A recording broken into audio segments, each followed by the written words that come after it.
জি, বিসমিল্লাহির রহমানির রহিম।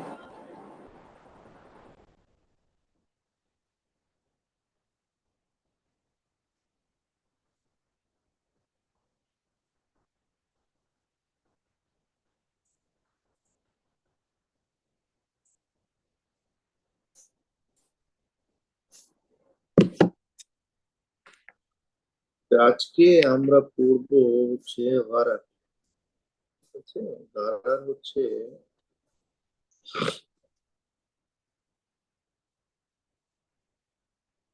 Control on গারার ইন ফাইন্যান্সিয়াল ট্রানজাকশন। আমাদের যে ব্যাংকে বিভিন্ন ধরনের ট্রানজাকশন গুলো হয়, এগুলোতে যেন গারার না থাকে, অনিশ্চয়তা না থাকে, কারণ প্রপারলি জিনিসগুলো স্টিপুলেটেড যেন থাকে। এইটা হচ্ছে যে শরিয়ার রিকোয়ারমেন্ট। এটা কি কি ধরনের গারার এবং কোন কোন ধরনের কন্ট্রাক্টে গারার থাকলে কন্ট্রাক্টই হবে না। আবার কিছু গারার আছে সেগুলো অ্যাকসেপ্টেবল, আবার কিছু কন্ট্রাক্ট আছে সেখানে ধরেন মেজর ধরনের গারার থাকলেও সেই কন্ট্রাক্ট অ্যাকসেপ্টেবল হতে পারে। সেইটাই আসলে আজকের এখানে মেনলি আলোচনা করা হবে। So this standard aims at defining gharar uncertainty, indicating its types and impacts, and emphasizing control that need to be applied when gharar is to the extent which nullifies transaction. তো এখানে বলতেছে indicating the types of and impacts and emphasising control. প্রথম কথা হচ্ছে যে এখানে বিভিন্ন ধরনের প্রকার এবং এর প্রভাবগুলো কি, এবং এখানে আসলে বলা হচ্ছে যে কন্ট্রোল করতে that need to be applied, আপনি কি কি ধরনের নিয়ন্ত্রণ অ্যাপ্লাই করতে পারেন ওই ধরনের গারারের উপরে, যেইগুলো গারার যদি কোনো একটা কন্ট্রাক্টে গারার মানে অনিশ্চয়তা থাকে, তাহলে সেই কন্ট্রাক্টটাই বাতিল হয়ে যাচ্ছে। তো কন্ট্রাক্টটা বাতিল হয়ে গেলে তো সবারই লস। এই জন্য এই ধরনের কন্ট্রাক্টে কোনো যেন গারার না থাকে, থাকলে কি পরিমাণে সেগুলোকে থাকা যাবে এবং সেগুলোকে কিভাবে নিয়ন্ত্রণ করলে কন্ট্রাক্ট গুলো আর একেবারে পুরো বাতিল হয়ে যাবে না, সেটা নিয়ে এখানে কথা বলবে। এমনিতে আমাদের কন্ট্রাক্ট গুলো সাধারণত দুই রকম হয়। একটা হলো উকুদুল মুআওয়াদা, যেটা হচ্ছে এক্সচেঞ্জ বেসড কন্ট্রাক্ট, আমি আপনাকে কিছু দিলাম, বিনিময়ে আপনি আমাকে কিছু দিলেন। আরেকটা হয় নন কমিউনিকেটিভ কন্ট্রাক্ট অথবা উকুদুত তাবারুয়াত, যেখানে হচ্ছে যে আপনি আরেকজনের উপকার করার জন্য কিছু দিলেন, সেরকম। তো এই আমরা এই দুই ধরনের কন্ট্রাক্টে কিভাবে গারার ইনভলভ থাকলে এক ধরনের কন্ট্রাক্ট ঠিক আছে, আরেক ধরনের কন্ট্রাক্ট বাতিল হয়ে যাবে, সেটাও দেখবো। তো this standard covers the impact of excessive, medium and minor gharar.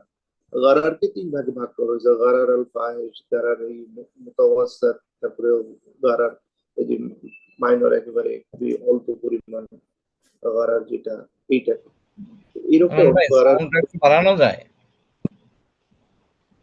বলা যাচ্ছে না। মানে একটু আছে ক্ষীণ আসতেছে। এইগুলো কি খবর হচ্ছে? আচ্ছা, যদি এভাবে দেখি তাহলে কিছুটা বাড়ে কিনা। এই, আচ্ছা, এটুকুই হবে, বেশি করে আর আগাবে না। আচ্ছা, আমরা দেখি স্টার্ট কভার দ্য এক্সেসিভ তিন রকমের। তো গারার বললো on transaction performed by Islamic financial institutions. In this respect,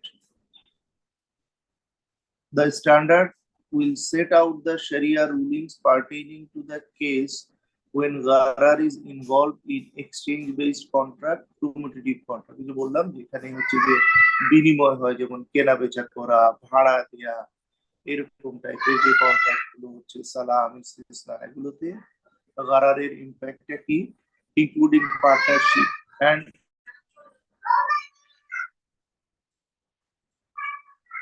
মুশারাকাকেও এখানে ধরেন।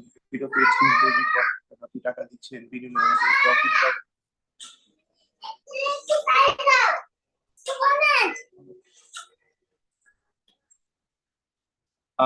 And the case when the gharar is involved in donation contract, non commutative contract, সেগুলো হচ্ছে যেখানে ডোনেশন টাইপের কন্ট্রাক্ট আপনি যদি করেন, যেমন আমাদের ইন্স্যুরেন্সের ক্ষেত্রে আমরা যেরকম করি, অথবা আমরা কাউকে যদি গ্যারান্টি দেই, হ্যাঁ, ভলেন্টারিলি যদি কাউকে গ্যারান্টি দেই, যেখানে কোনো এক্সট্রা টাকা নেওয়ার কোনো সুযোগ থাকতেছে না, তো সেগুলো হচ্ছে তাবাররু বেস, যে আমি ওনাকে গ্যারান্টি দিলাম, বিনিময়ে তো আমি কিছু পাচ্ছি না। এই ধরনের একপাক্ষিক যে সমস্ত আহ, ইয়েগুলো, কন্ট্রাক্ট গুলো, সেখানে যে কোনো এক পার্টি বেনিফিটেড হয়, আরেক পার্টি বেনিফিট হওয়ার অথবা বিনিময় পাওয়ার কোনো সুযোগ নাই, সেগুলো হচ্ছে হুদুদ তাবাররুয়া। বিরুর মানে হচ্ছে একজন আরেকজন উপকার করতেছে, কিন্তু অপরজন বিনিময়ে কিছু নাও পেতে পারে। The standard will also make the special difference to the case when the gharar is involved in a contract's condition. এবং এই গারারের যদি আমাদের যে কন্ট্রাক্ট, আমাদের যে চুক্তি করব, চুক্তির শর্তের মধ্যেই যদি কোনো ধরনের গারারের শর্ত দিয়ে দেই, আমি বলে দিলাম যে আপনাকে এই এই জিনিসটা বিক্রি করলাম, আগামী দিয়ে আর কি, আগামী কয়েক বছরের মধ্যে তো এরকম কথা বলা যাবে না, একটা পার্টিকুলার টাইম ফিক্স হইতে হবে, যে ইজারা এরকম হবে, এখন ইজারাটা কত এটা আমি আর ফিক্স করলাম, আগামী 2 বছরের জন্য ভাড়া দিলাম। তো এরকম কন্ট্রাক্টের মধ্যে যদি কোনো ধরনের আপনি অনিশ্চিত শর্ত দিয়ে রাখেন, সেটা নিয়ে এখানে কথা বলবো, সেটার ইম্প্যাক্টটা কি হবে। And types of Gharar. Gharar is a state of uncertainty that exists when the process of concluding transaction involves an unknown aspect. এটা একটা সংজ্ঞা দিছে, গারার হলো সেই ধরনের একটা সিচুয়েশন, অনিশ্চয়তা, যেটা কন্ট্রাক্টের করার মধ্যেই process of concluding A transaction involves N unknown aspect. যখন আপনি কোনো একটা ট্রানজাকশন করতেছেন, সেটার মধ্যে একটা নোন অ্যাসপেক্ট থাকলে তো আপনি জানলেনই, একটা আননোন অ্যাসপেক্ট, একটা অপরিচিত জিনিস রয়ে গেল, সেটা আপনি জানতেছেন না, প্রাইসটা কত হবে যেহেতু বলা হয় না, তাহলে প্রাইসটা আমাদের কাছে আননোন রয়ে গেল। রেন্টটা কত হবে, আননোন রয়ে গেল। কত দিনের মধ্যে টাকা পেমেন্ট করতে হবে, তাহলে সময়টা আননোন রয়ে গেল। In other words, Gharar refers to the status of results that may or may not materialize. সেটা এমন একটা স্ট্যাটাসের কথা বলা হচ্ছে, status of results that may or may not material, যেটা ভবিষ্যতে ঘটতেও পারে, নাও ঘটতে পারে। যে কোনো অনিশ্চয়তা তো এরকম, এটা ঘটতেও পারে, নাও ঘটতে পারে। Degree-wise, Gharar can be excessive, medium, and minor. So, as regards the effect on the transaction, Gharar can be to the extent which nullifies the contract, or it may not be so. যেরকম তিন ভাগে এরকম status অনুযায়ী ভাগ করা হয়েছে, খুবই ভয়াবহ গারার, মিডিয়াম টাইপের, একেবারে ছোটখাটো অনিশ্চয়তা। তো সেইগুলোতে আসলে ভাগ করার কারণ হচ্ছে, কিছু গারার দিয়ে কন্ট্রাক্ট একেবারে বাতিল হয়ে যাবে, নালিফাইজ দ্য কন্ট্রাক্ট, আর কিছু গারার দিয়ে কন্ট্রাক্ট তেমন ভাবে কোনো এফেক্টেড হবে না, সেটাও এখানে দেখা যাবে। Sharia status of Gharar ki, it is impermissible in Sharia to conclude a contract or stipulate a condition that involves a degree of Gharar which could jeopardize the fulfillment of the contract's stipulation. The degree of Gharar for this purpose is just as per item 4 below. Anyway, এখানে degree of গারার, গারার কোনটা হলে কি হবে না হবে, এটা আমরা এই 4 নম্বরের এই 1, 2, 3 গুলো দিয়ে বুঝতে পারবো। পরের বাক্যটা আর তো কঠিন কিছু না। আচ্ছা, গারার violates the transaction when Salam it sir. said, জি, Sir, jeopardize the fulfillment of contract stipulations. The key was sir. it is impermissible in Sharia to conclude a contract or stipulate a condition that involves a degree of garar which could jeopardize the fulfillment of the contract's stipulation. বিষয়টা হচ্ছে, এমন জিনিস, এমন গারার কন্ট্রাক্টের মধ্যে উল্লেখ করা যাবে না, যে গারারের কারণে কন্ট্রাক্টের ফুলফিলমেন্ট করাটাই জিওপার্টাইজ হয়ে যাবে, মানে এই কন্ট্রাক্টটা আপনি ফুলফিলই করতে পারবেন না। ঠিক আছে, তার মানে এটা এক্সেসিভ গারার হচ্ছে। আপনি এমন কন্ট্রাক্টের মধ্যে এমন একটা শর্ত দিলেন, যে শর্তের কারণে কন্ট্রাক্টে ফুলফিল করা যায় না। যেমন আমি বললাম যে আমি আপনাকে এই জিনিসটা বিক্রি করলাম 100 টাকা, একটা জিনিস কিনে 120 টাকায়, আপনি আমাকে আগামী কয়েক বছর ধরে কিছু সময় দিয়ে, তো কয়েক বছর মানে কতদিন, কন্ট্রাক্টে কি ফুলফিল হচ্ছে, কন্ট্রাক্টের জন্য একটা টাইম লাগবে, টাইম বাউন্ড লাগবে। অথবা আপনাকে বললো যে এইখানে আমার এতগুলো প্লট আছে, এই প্লটের মধ্যে একটা প্লট আপনার কাছে বিক্রি করলাম, সেটা কোন প্লটটা, if it is not identified, তাইলে কি আমি আপনার সাথে চুক্তিটা হতে পারবে?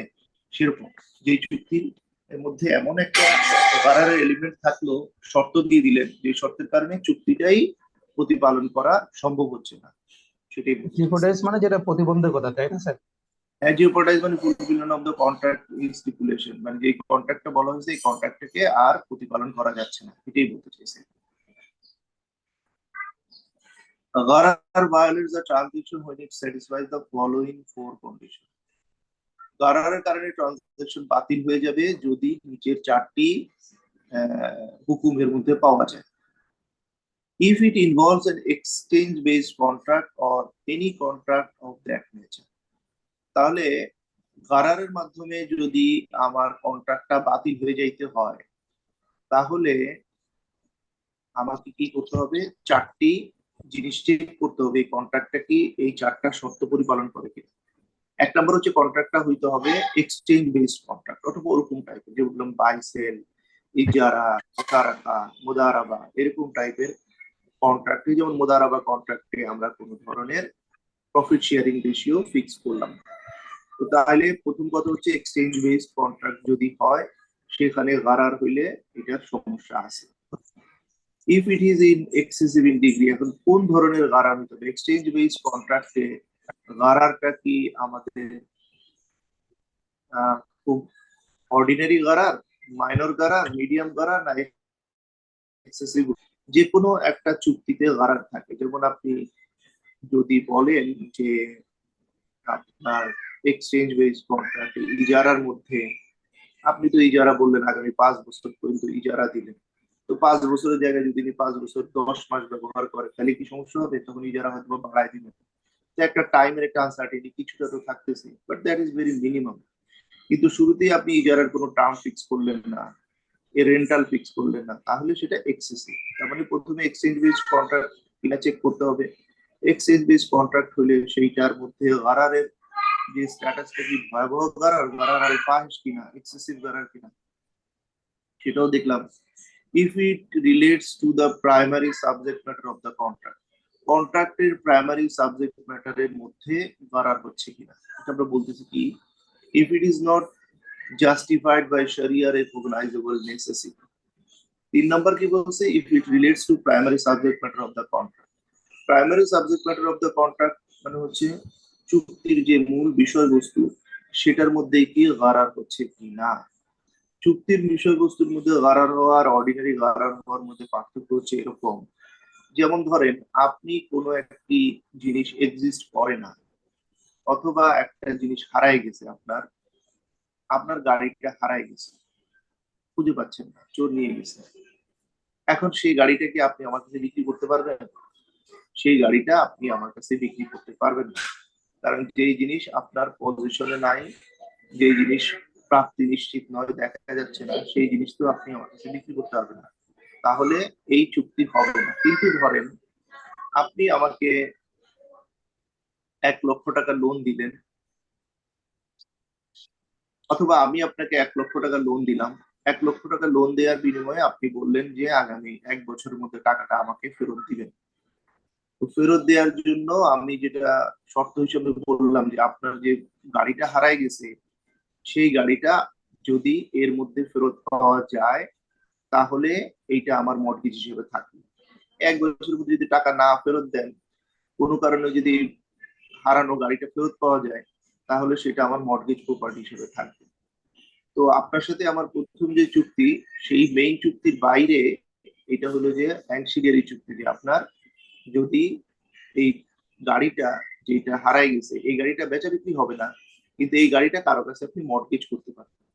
তো মর্টগেজ চুক্তিটা কি? মর্টগেজ চুক্তিটা হচ্ছে আমার অ্যানসিলিয়ারি চুক্তি, আমার তাবেই চুক্তি, অ্যাকচুয়াল চুক্তি না। অ্যাকচুয়াল চুক্তি হচ্ছে বাই সেল। বাই সেলের মধ্যে কোনো ধরনের গারার থাকতে পারবে না, এক্সেসিভ গারার। এটা তো এক্সেসিভ গারার, গাড়িটা পাওয়া যাবে কিনা কোনো নিশ্চয়তা নেই। কিন্তু এই হারানো গাড়ি আপনি মর্টগেজ দিয়ে কারোর সাথে কোনো ফাইন্যান্সিয়াল ট্রানজাকশন করতে পারবেন, তো সেটা শরিয়া অ্যালাউ করতেছে। আবার যেরকম বললাম অনেকগুলো ফ্ল্যাট আছে, এর মধ্যে থেকে একটা আপনি আমাকে বিক্রি করবেন, এই চুক্তিটা হবে না। কিন্তু এই বিল্ডিং এর অনেকগুলো ফ্ল্যাটই আপনি ওন করেন, সবগুলোই আপনি ওন করেন, আপনি আমার সাথে কোনো একটা ফাইন্যান্সিয়াল ট্রানজাকশন করেছেন, বিনিময়ে এখান থেকে বললেন যে এখান থেকে যে কোনো একটা ফ্ল্যাট আপনাকে আমি মর্টগেজ দিলাম, তো সেই চুক্তিটা কিন্তু হইতে পারবে, সেটাই বলতে চাইছি।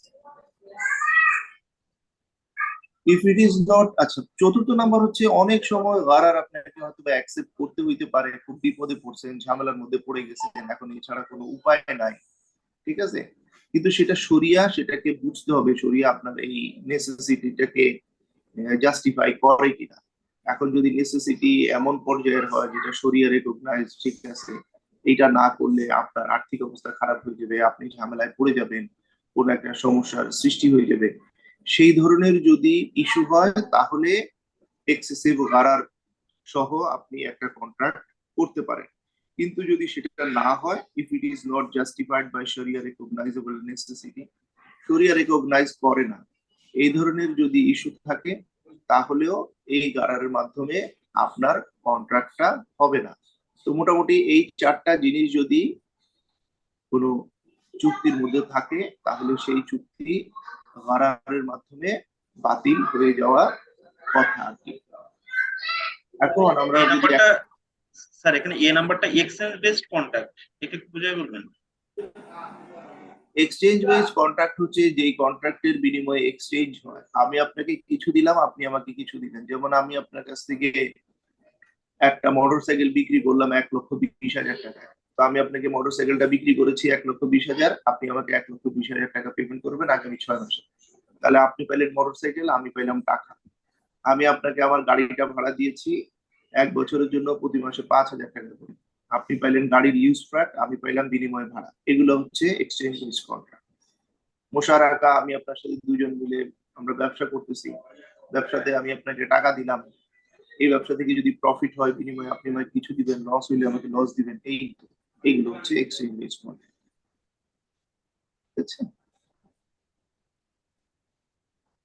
আচ্ছা, প্রথম শর্ত ওয়েন গারার ইজ, এই যে চারটাকে ভাগ করতেছে, হ্যাঁ ওনারা এখন এইগুলো আমাদেরকে এক্সপ্লেন করে দিচ্ছে।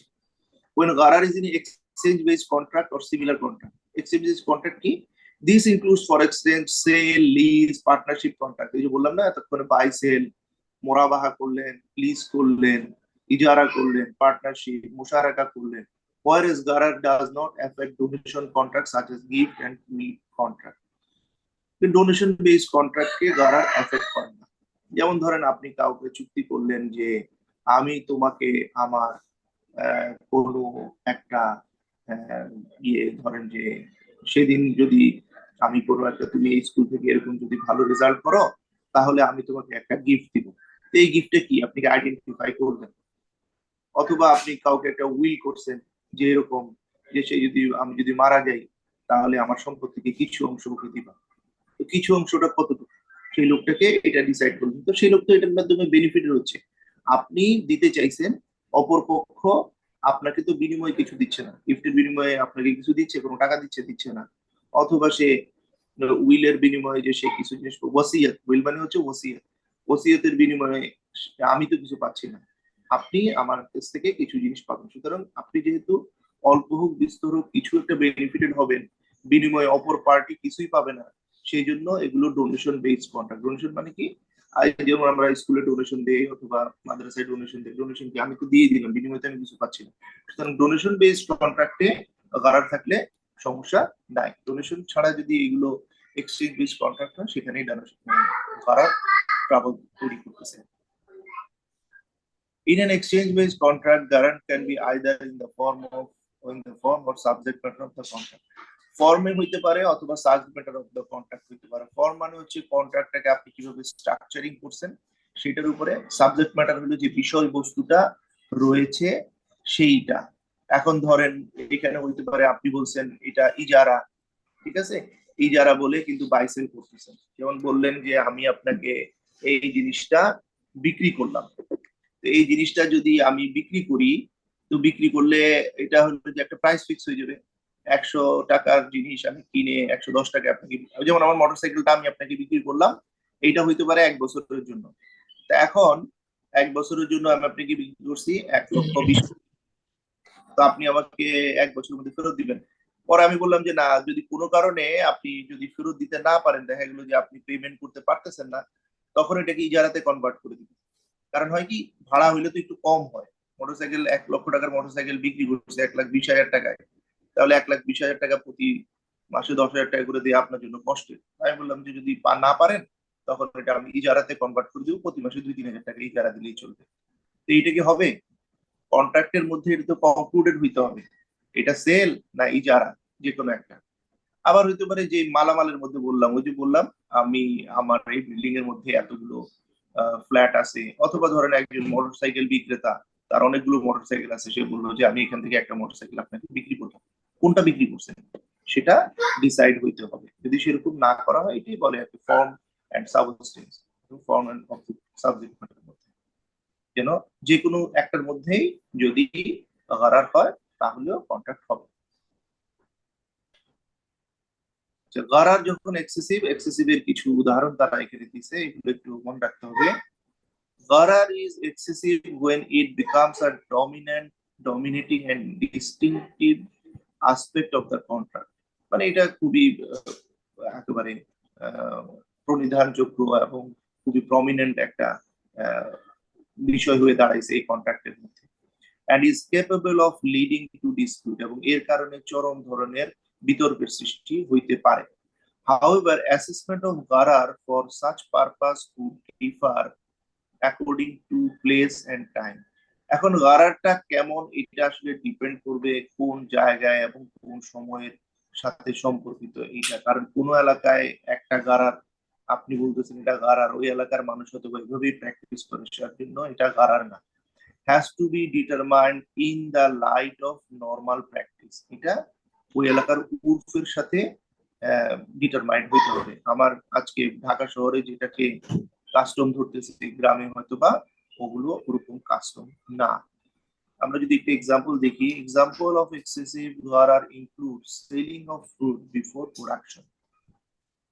এখন ফ্রুট আসে নাই, তার আগে আপনি যদি বিক্রি করেন, signing a lease contract for an unspecified period, এখন নির্দিষ্ট সময় না করে অনির্দিষ্ট সময়ের জন্য লিজ কন্ট্রাক্ট সাইন করছেন, সেটা হবে না। একটা কন্ট্রাক্ট সাইন হইতে হবে, পরবর্তী আপনি এটা চাইলে 100 বছর চালাইতে পারেন, কিন্তু প্রতি 5 বছর পর পর এটা নতুন করে রিনিউ হইতে হবে, এরকম করে 10 বছর পর। সেল অফ এ সালাম commodity that is not usually available on the date of delivery, আমের জন্য সালাম করলেন কিন্তু বলে দিলেন যে আমের ডেলিভারি হইতে হবে মাঘ মাসে, মাঘ মাসে কোনো আম পাওয়া যায় না। তো গারার in any of this form sets the contract null and void, এই ধরনের কন্ট্রাক্ট যদি গারার হিসেবে করা হয়, মানে যেহেতু এই গারার গুলো কন্ট্রাক্টের মধ্যে আছে, তাহলে এই কন্ট্রাক্ট গুলো বাতিল হয়ে যাবে। যেমন আপনি একটা গাছের ফল কারো কাছে বিক্রি করলেন, আম, যে আমার এই গাছের আম আমি তোমাকে বিক্রি করলাম 100 কেজি, এই গাছ থেকে আম বিক্রি করলাম, তো এই গাছের তো আম আসেই নেই, আপনি কেমনি বুঝলেন যে এটা ইয়ে হবে, পাকবে, পাকলে তখনই না বিক্রি হয়, মানে ফুল আমটা যখন আসে তখন। তার মানে এটা একটা চরম আনসার্টেনিটি, যেখানে যিনি কিনতেছেন তিনি চরম ভাবে ক্ষতিগ্রস্ত হওয়ার সম্ভাবনা থাকে। বাট যদি এরকম করা যায় যে না, আম মোটামুটি চলেই আসছে, এখন কাঁচা আছে কিন্তু পাকে নাই ফুললে, তাইলে ভিন্ন কথা, কাঁচা আম তো কিছুদিন পরে হয়তো বা পাক। কিন্তু একেবারে ধরেন এটা যদি আপনি বলেন যে পাকা আম বিক্রি হবে এখনই, যেটা এখনো আসে নাই, সেই ধরনের আম বিক্রি করবে, এক্সেসিভ গারার, এটাতে অন্য পার্টির ক্ষতি হওয়ার সম্ভাবনা থাকে, এই জন্য এগুলো মানা আর কি।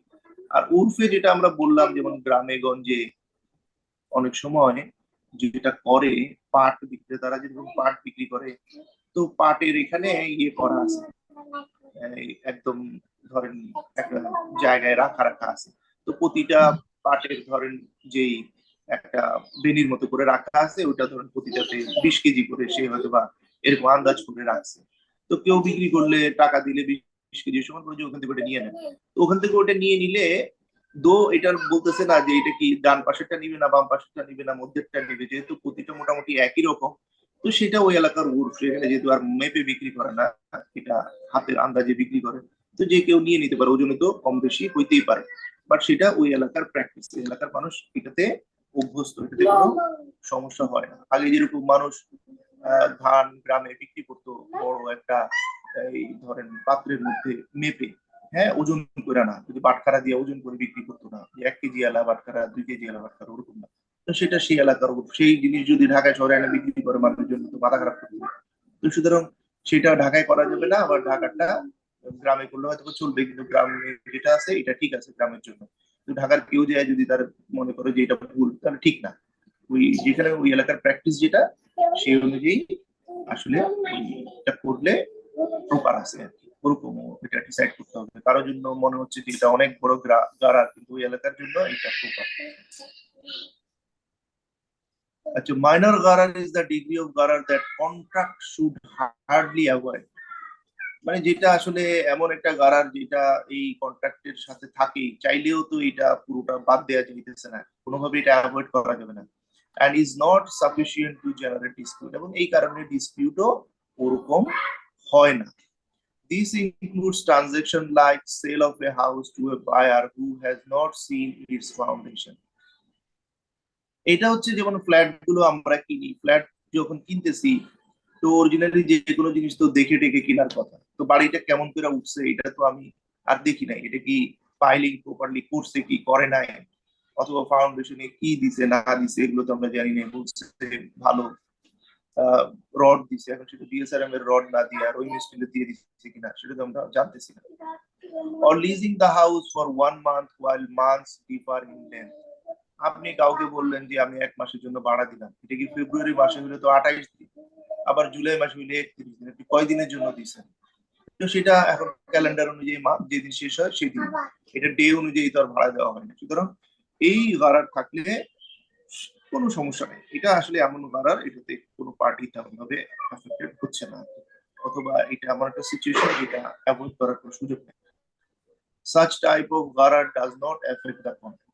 এই ধরনের কন্ট্রাক্টে কারণে গড়ার কোনো কারণে ইয়ে হয় না। যেমন আমরা উবারে যখন উঠি, উবারে উঠে আমি এখান থেকে অফিসে যাব, এখন এখান থেকে অফিসে যাব, এটা ভাড়াটা আসলে এখনই ফিক্স করা যায় না, কারণ এটা কি হয় মিটারের সাথে রিলেটেড। আমি যদি জ্যামে পড়ি তাহলে একটু ভাড়া বাড়ে, অথবা আমি যদি দেখি যে জ্যাম হয়েছে তখন একটু আমি উল্টা রাস্তা নিলাম অথবা একটু ভিন্ন রাস্তা নিলাম, তখন তো টাকা আরো বেড়ে যায়। তার মানে এই চুক্তির সাথে তো ভাড়ার সাথে তো ভাড়াটা ফিক্স হওয়ার কথা ছিল, কিন্তু উবার এমন একটা মাধ্যম যেখানে চাইলে এই মুহূর্তে ফুল ভাড়াটা ফিক্স করা যাচ্ছে না। সুতরাং এই অর্ডারে কন্ট্রাক্ট কোনোভাবেই বাতিল হবে না, কারণ এটা এটা অ্যাভয়েড করার কোনো সুযোগ নেই।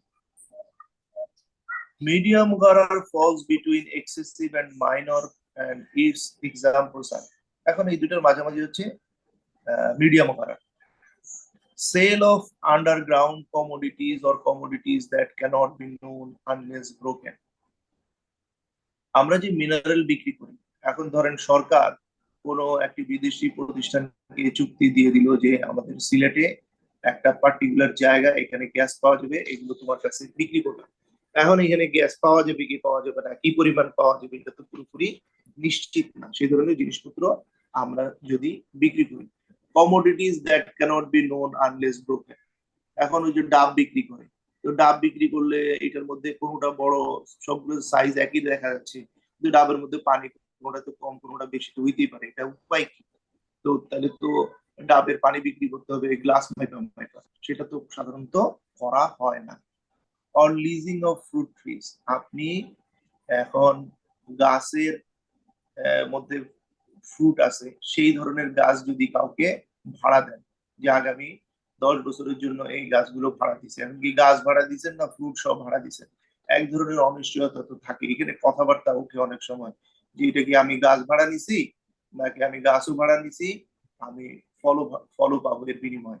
তো সেটা একটা তো জিনিস যদি শুরুতেই সেটেল করে না নেওয়া হয় তাহলে এটা একটা গারার থাকে, বাট এটা একটা ভয়াবহ কোনো ধরনের গারার না, কিন্তু একেবারে ঠুনকো গারারও না, কারণ বাড়ি যিনি অরিজিনাল গাছগুলোর মালিক তার সাথে এটা নিয়ে ঝামেলা হতেই পারে। Medium garar can also exist in contract like juala, payment of a specific reward for a task if accomplished. জুয়ালা যদি আপনারা পড়ে না থাকেন, জুয়ালা হচ্ছে একটি সিচুয়েশন যেখানে আপনাকে একটি কাজ করতে বলা হয়েছে, বিনিময়ে আপনাকে একটা পেমেন্ট দেওয়া হবে, কিন্তু এখানে আপনি কি পরিমাণ কাজ করতে হবে আপনি জানেন না। যেমন আপনার গাড়িটা হারায় গেছে, আপনি আমাকে নিয়োগ দিলেন যে ভাই আমার গাড়িটা খুঁজে আনেন, আমার গাড়িটা খুঁজে আনতে পারলে আপনাকে 1 লক্ষ টাকা দিব, আমার এটা অনেক দামি গাড়ি। দেখেন এটা কি আমি একদিন কাজ করলে হবে, নাকি 100 দিন কাজ করলে হবে, নাকি কোনোদিনও পারবো না? তো আমি তো নর্মালি কোনো একটা লোক যদি ইফোর্ট দেয় বিনিময়ে একটা রিওয়ার্ড পাওয়ার কথা, মানে ইজারা পাওয়ার কথা, উজরা পাওয়ার কথা, তো আমি দেখিনি কিছু নাও পাইতে পারি, আবার পাইতেও পারি। পাইলে কতদিন কাজের বিনিময় পাবো এইটার কোনো নিশ্চয়তা নেই। এই জন্য জুয়ালাও একটা মিডিয়াম গারা। গার্জিয়ানশিপ কোম্পানি, গার্জিয়ানশিপ, আমি জানি না গার্জিয়ানশিপ এখানে কি হচ্ছে। তো কোম্পানিজ এন্ড ফিক্সড টার্ম মুদারাবা, কোম্পানিজ বলতে মুশারাকা যদি বোঝায় তাহলে ঠিক আছে। মুশারাকাতে আসলে কে কতদিন এই কোম্পানি টিকবে, এখান থেকে প্রফিটের তো কি হবে না হবে এগুলো জিনিস তো পুরোপুরি বোঝা যাচ্ছে না। মুশারাকাতে কতদিনের জন্য এই পার্টনারশিপ চালাচ্ছি সেটা তো আমরা জানি না। যে কোনো একটা জিনিসের তো টার্ম ফিক্স হইতে হয়। এটা সাধারণত কি হয়, কোম্পানিগুলো গোয়িং কনসার্ন ধরা হয়, চিরাভাবে চলতে থাকবে, এটার কোনো এন্ড নাও থাকতে পারে। আবার মুদারাবার ফিক্সড টার্ম, মুদারাবার ফিক্সড টার্মে এইখানে আসলে কেন এটা করা হচ্ছে আমি জানি না। মিডিয়াম গারার does not effect the contract. যাই হোক, এখন ফিক্সড টার্ম মুদারাবা এইটাকেও গারার বলতেছে। ফিক্সড টার্ম হলে তো মুদারাবাতে আমি একটা প্রফিটের ইয়ে তো পাচ্ছি, বাট প্রফিটটা কতটুকু সেটা নিশ্চিত না আর কি, যে সেটা কি কম হবে বেশি হবে, সেহেতু কন্ট্রাক্টের নেচারের কারণে তো প্রফিট ফিক্স করা যাচ্ছে না।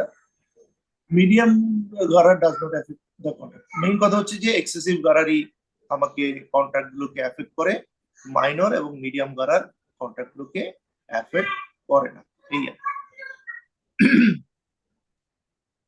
থার্ড কন্ডিশন হচ্ছে when gharar relates to the primary object of the contract, এটা একটু বোঝার বিষয় আছে। if gharar relates to the primary subject matter of the transaction, it sets the contract null and void. কন্ট্রাক্টটা বাতিল হয়ে যাবে যদি গরার আমাদের original subject matter of the কন্ট্রাক্টের সাথে রিলেটেড হয়। যেমন বললাম, আমি আপনাকে এই বিল্ডিং থেকে যে কোনো একটি ফ্ল্যাট বিক্রি করলাম, এই চুক্তি হবে না। as when unripened fruits are sold, যেমন আমি কোনো ফ্রুট আসে নাই, আনরাইপেন বলতে ফ্রুটটা পরিপূর্ণ হয় নাই, পাকে নাই, এই অবস্থায় যদি বিক্রি করি, এই বিক্রিটা জায়েজ হবে না। apart from the trees and without a stipulation for um, waiting Harvesting. harvesting। তো এখন কবে এর মধ্যে হারভেস্টিং হবে ইত্যাদি জিনিস উল্লেখ না করে আমি যদি ফ্রুটটা বিক্রি করি, তো ফ্রুট বিক্রি করলে কি সমস্যা? ফ্রুট বিক্রি করলে সমস্যা, ফ্রুট তো নাও আসতে পারে, ঝড়ে এটা পড়ে গেল। আম এখন কাঁচা আম অবস্থা আপনি বিক্রি করে দিলেন, কাঁচা আম তো বাজারে বিক্রি হয় না। এটা একটা কাঁচা বলতে ধরেন মোটামুটি এখন ছোট হয়ে গেছে। নর্মালি যে অবস্থায় আমগুলো পারলে পরবর্তীতে এগুলো বাসায় একটু পেকে খাওয়া যায়, সেই অবস্থা হইলে ঠিক আছে। কিন্তু এর আগে হইলে কি হবে, ঝড়ে পড়ে গেল, সমস্যা হয়ে গেল, তাইলে তো যে লোক কিনছে সেই লোকের আসলে লস হবে। এই জন্য এই জিনিসটা বিক্রি করা যাবে না। যে গারারের মাধ্যমে অন্য মানুষের খুব লস হওয়ার সম্ভাবনা আছে, মূল কথা সেই ধরনের গারার হলে কন্ট্রাক্ট টিকবে না। এবং এই কন্ট্রাক্টটা কিসের সাথে হইতে হবে? কন্ট্রাক্টটা হইতে হবে original subject matter of the contract. এখানে original subject matter of the contract কেন হচ্ছে? কারণ এখানে বেচা বিক্রি হচ্ছে, এক পার্টি টাকা পাবে, আরেক পার্টি গাছের ফ্রুট পাবে। তো সেই পার্টি ফ্রুট পাওয়ার সম্ভাবনা নাও থাকতে পারে, অথবা পুরোপুরি নাও হতে পারে, একবার ঝড়ে সব নষ্ট হয়ে গেছে এরকম হয় না, অথবা আম আসার আগে পোকা লেগে গেছে। কিন্তু উল্টাটা বলতেছে, ইফ ইন স্টেট গারার ইজ গারার ইজ ইন আ করোলারি তাবেই of the primary subject matter, মানে প্রাইমারি সাবজেক্ট ম্যাটারের সাথে রিলেটেড না, এটার অনুগামী চুক্তির সাথে যদি হয়, it has no effect on the contract, কিন্তু এইটার কারণে চুক্তি কখনো বাতিল হবে না। এরকম সেটা, the example here is selling the unripened fruits along with the trees, or selling the non-existent part of the plants along with the part of the plants, or along with the part that already exists. যদি ব্যাপারটা এরকম করা হয় যে আপনার কাছে আমি আসলে গাছ বিক্রি করছি, আমার চুক্তিটা হয়েছে গাছের, যে আমি আমার এই আম গাছগুলো আপনার কাছে বিক্রি করে ফেলছি। তো আম গাছের যখন বিক্রি করছি, সেই আম গাছের মধ্যে কাঁচা আম থাকুক পাকা আম থাকুক, আমি এটা টোটালটা ধরেই বিক্রি করছি। এখন আমি আসলে মেনলি গাছ বিক্রি করছি, আপনার কাছে শুধু আম বিক্রি করি নাই। শুধু আম বিক্রি করলে চুক্তি হবে না, কারণ আমটা তো এখনো পাকেনি। কিন্তু যদি গাছ বিক্রি করে দিই, সেই গাছের মধ্যে পাকা আম থাকুক আর কাঁচা আম থাকুক, ডাজেন্ট ম্যাটার, আমি আপনাকে মেনলি গাছ বিক্রি করছি। এখন আপনি আম পাইতেও পারেন, নাও পাইতে পারেন, না পাইলেও কোনো লস নাই, কারণ আমের জন্য চুক্তি হয় না। তা আম পাওয়াটা আপনার জন্য অতিরিক্ত। যেমন ধরেন কেউ যদি একটা গাভী বিক্রি করে, সেটা জায়েজ, কিন্তু গাভীর পেটের মধ্যে বাচ্চা সহ যদি গাভী বিক্রি করে, সেটাও জায়েজ, কারণ বাচ্চাটা সহ দাম ধরা হয়েছে, কিন্তু বাচ্চাটা থাকতেও পারে, নাও থাকতে পারে। কিন্তু যদি গাভীর পেটের বাচ্চাটাকেও বিক্রি করে, সেটা আবার হবে না, কারণ সেই বাচ্চাটা এখনো পৃথিবীতে আসে না, এই বাচ্চাটা মৃত বাচ্চাও হতে পারে। Or selling the non-existent part of the plant with along with the part of the plant that already exists. এখন যেটা ধরেন, যেটা বড় একটা ফ্যাক্টরি কিনলেন, সেই ফ্যাক্টরির মধ্যে অনেক নতুন জিনিস ও কিছু জিনিসপত্র তৈরি হবে, যেটা দেখা যাচ্ছে বিল্ডিং টিল্ডিং সবকিছু আছে, পাশে আবার আন্ডার কনস্ট্রাকশন একটা বিল্ডিং ও আছে। তা আপনি টোটাল এই প্রজেক্টটাই কিনছেন, এখন আন্ডার কনস্ট্রাকশনটা আর কনস্ট্রাকশন করে দিবে না ওই ভদ্রলোক যার কাছ থেকে কিনছেন, তাইলেও চুক্তিতে কোনো সমস্যা নেই, কারণ টোটাল প্ল্যানটা কেনা হয়েছে। এই প্ল্যান্টের মধ্যে আমি কিছু জিনিস রেডি আছে, কিছু জিনিস রেডি নাই। A further example of Gharar in a corollary is a fetus, যেটা বলছি already, fetus sold along with the pregnant sheep. এখন একটা ভেড়া পেটে বাচ্চা আছে, সেটা সহ যদি ভেড়াটা বিক্রি করে তাইলে চলবে। or milk in the udder of a sold sheep, অথবা একটা আপনি ভেড়া বিক্রি করে দিছে, সকালবেলা ওইটা থেকে দুধ বের করে নেওয়ার কথা ছিল, কিন্তু দুধ এখনো বের করেন নাই, তাহলে সে কি দুধ পাবে কি পাবে না? তো দুধ পাবে, দুধ সহই বিক্রি হয়েছে, দুধ কোনো সমস্যা নেই। এইটা তো শুধু দুধ বিক্রি করি নাই, আমি ঘোড়া সহ আর ভেড়া সহ দুধ বিক্রি করছি। সুতরাং এই ধরনের করার এটাতে সমস্যা নেই, কারণ এটা তাবেই কন্ট্রাক্ট, মানে হচ্ছে অনুগামী কন্ট্রাক্টে, কন্ট্রাক্টের অনুগামী বিষয়ের মধ্যে included original contract. Original contract হতো কি, যে আমি ইয়ে বিক্রি করে শিপ বিক্রি করে শুধু দুধ বিক্রি করছি, তাই দুধ কি থাকতেও পারে, নাও থাকতে পারে, তারপর প্রেগনেন্ট শিপের বাচ্চা বিক্রি করছি, সেটা হবে না। আচ্ছা, when no Sharia recognizable needs and necessitate Gharar in the contract, মানে এমন একটা কথা বললেন যে এখন শরিয়া এইটা আসলে আপনি বলতেছেন আপনার খুব প্রয়োজন, কিন্তু শরিয়া এটাকে রেকগনাইজ করতে পারছে না, সেই ধরনের যদি ঘটনা ঘটে, তাহলে সেই গারারের মাধ্যমে কন্ট্রাক্ট বাতিল হয়ে যাবে। Need in the context, which could be public or private, refers to the situation when refraining from commitment of impermissible gharar leads to severe hardship. এটা বলছে যদি আমরা না করি, তাহলে আসলে মানুষের, সেটা ব্যক্তি হইতে পারে অথবা পাবলিক হইতে পারে, মানে পাবলিক মানে সমাজ, রাষ্ট্র, যে কারণেই ক্ষতির চরম ক্ষতির সম্মুখীন হইতে পারে, যেটা দিয়ে অনেক বড় সমস্যা হবে। দো may not amount two mortality, যেটা কিন্তু ক্ষতি হবে, কিন্তু মানুষজন একেবারে জীবন শেষ হয়ে যাবে এরকম না। Need should also be inevitable, মানে এই ধরনের প্রয়োজনীয়তাটা যে অবস্থায় শরিয়া এ গারারকে অ্যালাউ করতে হবে, সেটা হইতে হবে একেবারে অপরিহার্য। যেমন there should be no permissible way of accomplishing the task, এখান থেকে বের হয়ে যাওয়ার অথবা এই কাজটা করার আর কোনো অল্টারনেটিভ উপায় নাই, except through the contract that involves excessive gharar. Commercial insurance, in the absence of takaful, solidarity insurance can be cited here a fitting example. আমাদেরকে বলা হচ্ছে ইসলামিক ইন্স্যুরেন্স করতে, কিন্তু আমরা ইসলামিক ইন্স্যুরেন্স না করে যদি আমরা কনভেনশনাল ইন্স্যুরেন্স করি, তাহলে এটা শরিয়া অ্যাকসেপ্ট করবে না নরমাল কেসে। কিন্তু যদি দেখা যায় যে এইটা আমরা চায়নাতে কোনো একটা ট্রানজাকশন করতেছি, কিন্তু চায়নাতে কোনো ইসলামিক ইন্স্যুরেন্স কোম্পানি নাই, সে দেশে এটা এক্সিস্টই করে না, তখন আমি কি করতে পারি, একটা কমার্শিয়াল ইন্স্যুরেন্স মানে হচ্ছে কনভেনশনাল ইন্স্যুরেন্সে যেতে পারি, তখন সেটা এটি শরিয়া অ্যালাউ করবে। কিন্তু যদি বাংলাদেশের ক্ষেত্রে বলেন, বাংলাদেশের ক্ষেত্রে এখন এটা কনফিউজিং একটা সিচুয়েশন, তাকাফুল তো আছে, কিন্তু তাদের কারোরই চরিত্র প্রপার না, আপনি তখন টাকাটা থাকবে, কিন্তু আপনি ইন্স্যুরেন্স ক্লেম হইলে তখন পাবেন না। এই জন্য কি হইতে পারে, এটা যদি এরকম একটা সিচুয়েশন হয় যে আমার মালকে তো রক্ষা করতে হবে, বিপদের দিনে মাল রক্ষা করবো, ওই জন্য তো ইন্স্যুরেন্স করছি, তখন কি আমি গ্রিন ডেল্টাতে ইন্স্যুরেন্স করব, নাকি হচ্ছে যে ফার ইস্ট টাকা ফুলে করব, যে জন্মই হয়েছে শুধু টাকাটা মেরে দেওয়ার জন্য। সরি, কেউ থাকলে ওই লাইনের কিছু মনে করেন না। তো তখন ওইটা একটা ইস্যু আর কি, তখন এটা নিশ্চয়ই আমাদের শরিয়া বোর্ড অনুমোদন দিবে। স্কোপ অফ গারার ইন এক্সচেঞ্জ বেসড কন্ট্রাক্ট হুদুল মুআওয়াদা, সেটা কি ধরনের ইয়াতে গারার গুলো কি ধরনের ঘটতে পারে সেটা নিয়ে এখানে কথা বলবো।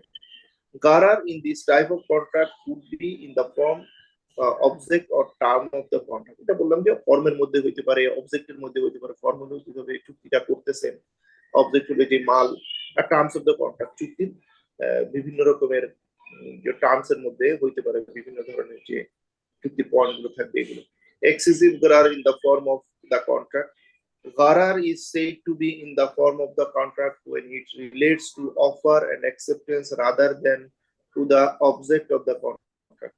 তো এটা আমার ইয়ের সাথে বলতেছে, ফর্মের সাথে related when relates to offer and acceptance, offer and acceptance rather than the object of the contract এর বিষয়বস্তু না, মানে মালটা না, অফার এন্ড অ্যাকসেপ্টেন্স এর সাথে যদি রিলেটেড হয় তাহলে এটাকে গারার ফর্মের সাথে বলতেছে। প্র্যাকটিক্যাল টাইপস অফ সাচ গারার কম্প্রাইজ দ্য ফলোইং, এগুলা কি ধরনের হইতে পারে? উদাহরণ, combining two sales in one sale, two sale in one সেলের মধ্যে যদি করেন এটা কি রিজার্ভ কুবুলের ইস্যু হলো, যে দুইটা কন্ট্রাক্ট একটা কন্ট্রাক্টের সাথে তো হয় না। Combining two sales in one sales nullifies the contract. The examples of that is selling a good for £1,000 in cash or 2,000 on deferred payment without concluding any of the two deals. আপনি দোকানে গেলেন, fridge আলা বললো যে fridge কিনলে নগদে দিয়ে গেলে 1,000 টাকা, 1 লক্ষ টাকা, বাকিতে কিনলে 6 মাসের বাকিতে 1,20,000 টাকা। এই দুই অফারে কোনো সমস্যা নাই, এটা দোকানে লেখা আছে। কিন্তু আপনি ফ্রিজটা যখন কিনবেন তখন এটা ইজাব কবুল এবং আমাদের যে কাউন্টার ভ্যালু, এটা নিশ্চিত হয়ে যেতে হবে যে এটা কোনটা, কত ইজাব কবুল, ইজাবটা যে হয়েছে আর কবুলটা যে হয়েছে এটা কয় টাকায় হয়েছে, এটা কি বাকির জন্য 1,20,000 হয়েছে না নগদে 1 লক্ষ টাকার জন্য হয়েছে। It has to be fix. যদি এরকম থাকে যে ভাই নিয়ে যান, কন্ট্রাক্টটা হয়ে গেল কেনা বেচা, নগদে দিলে 1 লাখ, বাকিতে দিলে 1,20,000 টাকা, এই ধরনের ওপেন রেখে চুক্তি করলে সেটা করা যাবে। Sale in which the deal is finalise subject to random selection of the old sold subject, যেখানে আপনি কোনো জিনিস ফিক্স করেন নাই, ওই যে ইয়ে মেরে। জি জি বলেন। 5/1 দেখা যায় যে 5 on এই ক্ষেত্রে দেখা যায় গ্রাম্য যে গ্রোসারি শপ গুলো আছে ওখানে তারা ওই ডেফার্ড ভিত্তিতে, অর্থাৎ 6 মাসের জন্য তারা একটা বাকি দিল একটা নির্দিষ্ট সময়ের জন্য, তাদের মধ্যে কোনো চুক্তি হয় না, বাট তারা বলে যে দাও তাহলে এত টাকা বেশি দেওয়া লাগবে, আর কম হলে মানে নগদে নিলে মানে কম আর হবে না, তাই তো? হ্যাঁ, নগদে দিলে কম দাম, বাকিতে দিলে বেশি দাম। এখন দুই পার্টির মধ্যে চুক্তিটা কি হয়েছে, সে নগদে দিলে তো নগদে দিয়েই দিচ্ছে, আর বাকিটা যখন থাকতেছে তখন তো যিনি কিনতেছে তিনি একটা অ্যাকসেপ্ট করে নিছে যে ওই দোকানদার যে দাম দিবে সেটাতেই সে কিনবে। সেটা যদি সে শুরু থেকেই বলা থাকে এবং এটাই তো ধরেন প্রচলিত প্রথা, তাহলে তো ওইভাবে সমস্যা হওয়ার কথা না। আনলেস ধরেন পরবর্তীতে আইসা যখন কেনা বেচা করতে সময়, যখন পরবর্তীতে পেমেন্ট করতে আসে তখন চিল্লায়, বিশেষ করে যিনি ক্রেতা তিনি তো সবসময় চিৎকার করে যে না এটা তো দাম বেশি ধরছেন, এই বাকি নিছি বলে এত বেশি দাম ধরতেছেন কেন।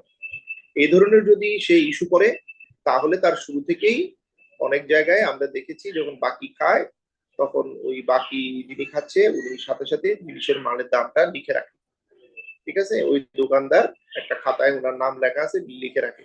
তো সেটা উনিও দেখলো হয়ে গেল যে এটার দাম এত করে ধরা আছে। আর যদি ধরে না থাকে তাহলে যদি এই ধরনের একটা অ্যারেঞ্জমেন্ট থাকে যে দোকানদার যে দামটা ধরবে, যেহেতু আমি বাকি খাচ্ছি আমার কোনো অল্টারনেটিভ নাই, সেই দামটাই আমি অ্যাকসেপ্ট করে নিলাম, তাহলে চুক্তিতে আইডিয়ালি কোনো সমস্যা থাকার কথা না। আনলেস আমি গিয়ে পরবর্তীতে চিৎকার চেঁচামেচি করি তখন এটা ডিসপিউটেড ইস্যু, তাইলে আমার দায়িত্ব হবে যে এটা চুক্তি হয় নাই, শুরু থেকেই জিনিসগুলো লিখে রাখা, এই আর কি। এগুলো তো খুবই এলাকার কেস, এগুলোতে চাইলেও তো অনেক সময় কন্ট্রোল করা যায় না, বাট বেস্ট যে কোনো জিনিস হচ্ছে যে দুই পার্টির মধ্যে জ্ঞানত চুক্তিগুলো হওয়া, এই জন্য লিখে রাখাটাই হচ্ছে সবচেয়ে ভালো। আচ্ছা, sales become void when the sold item is randomly selected। তাহলে যে দৈব চয়নের ভিত্তিতে কিনলাম, আমি এটা কিনলাম না ওইটা কিনলাম, কোনো জিনিস নিশ্চিত না। হ্যাঁ, তো সেটা কিরকম, যদি এরকম হয় যে সবগুলো লাক্স সাবান আপনি 10 টাকা দিয়ে র্যান্ডমলি যে কোনো একটা কিনলে তো কোনো সমস্যা নেই, কিন্তু সেরকম না হয়ে বিভিন্ন রকমের আইটেম থাকে। ছোটবেলায় মেলা টেলায় দেখবেন যে একটা সাবান, একটা তেল, একটা নুনের গোল্লা, একটা ক্লিপ, একটা চুড়ি এরকম রাখা আছে। আপনি একটা এরকম গোল চাকরির মতো থ্রো করবেন, থ্রো করে আপনি যেটার উপরে পড়বে ওইটা আপনি পাবেন। 10 টাকা দিয়ে চাকাটা কিনছেন, আর যদি কোনোটা না পান তাহলে তো কিছু না পাইলেন। এটা একটা তো জুয়া, এটা তো হইল না। One example of such type of sale is by al hasa, sale by stone throwing। এটা প্রাচীন আরবি করত যে পাথর মেরে পাথরটা যেই মালের মধ্যে পড়বে সেইটা আপনি পাবেন। In which the seller throws a stone and the buyer has to accept the item on which the stone falls। আপনি পাথর নিক্ষেপ করলেন, পাথরটা যেই মালের উপর পড়লো সেই মালটা আপনার। Another example is by al munadaba, munabaza throwing of to the sold commodity, where the seller throws to the buyer one of the commodities he wants to sell। এখানে উল্টাটা হয়, যিনি ক্রেতা তাদের কাছে বিক্রেতা মালগুলো থ্রো করে, উপর থেকে দূর থেকে মারতে থাকে, যে যেটা ক্যাচ করতে পারে এইটা উনি পাবেন। তো আগে টাকা দিয়ে এটাতে আপনার পার্টিসিপেট করছেন, এবার আপনি যদি ক্যাচ করতে না পারেন আপনি কিছু পাইলেন না, তো টাকা দিলেন বিনিময়ে কিছু পাইলেন না, এটাও তো একটা ওয়ে না কেনা বেচা, বিনিময় তো হইলো না এখানে। Such sale could also be concluded by using a programmed machine or to determine the sold good irrespective of the choice of the seller and the buyer।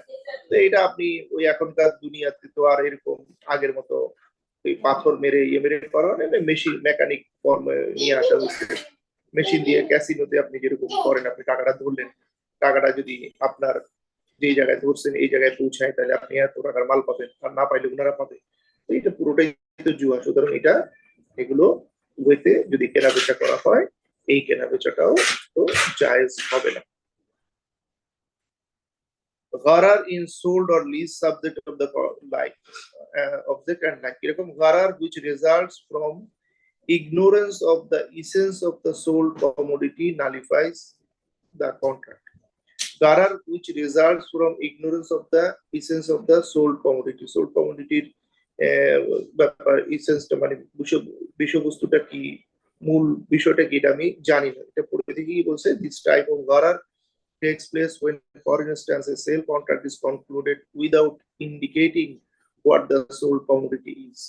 কি বেচছেন এটা বলেন নাই, ঠিক আছে, আমি আপনার কাছে 120 টাকা দিয়া আগামী 1 বছর 120 টাকা দিবেন, কি বিক্রি করছেন আপনি নিশ্চিত করেন না। আপনার কাছে চাল ডাল তেল নুন আটা মরিচ অনেক কিছু আছে, দোকানদার বলে যে আমার যে কোনো একটা আইটেম আপনার কাছে বিক্রি করলাম, সেটা 100 টাকার মাল 120 টাকায় বিক্রি করছি, আগামী 2 বছরে দিয়ে। Ignorance of the essence of the sold commodity would consequently result in ignorance of the type and characteristics of that commodity।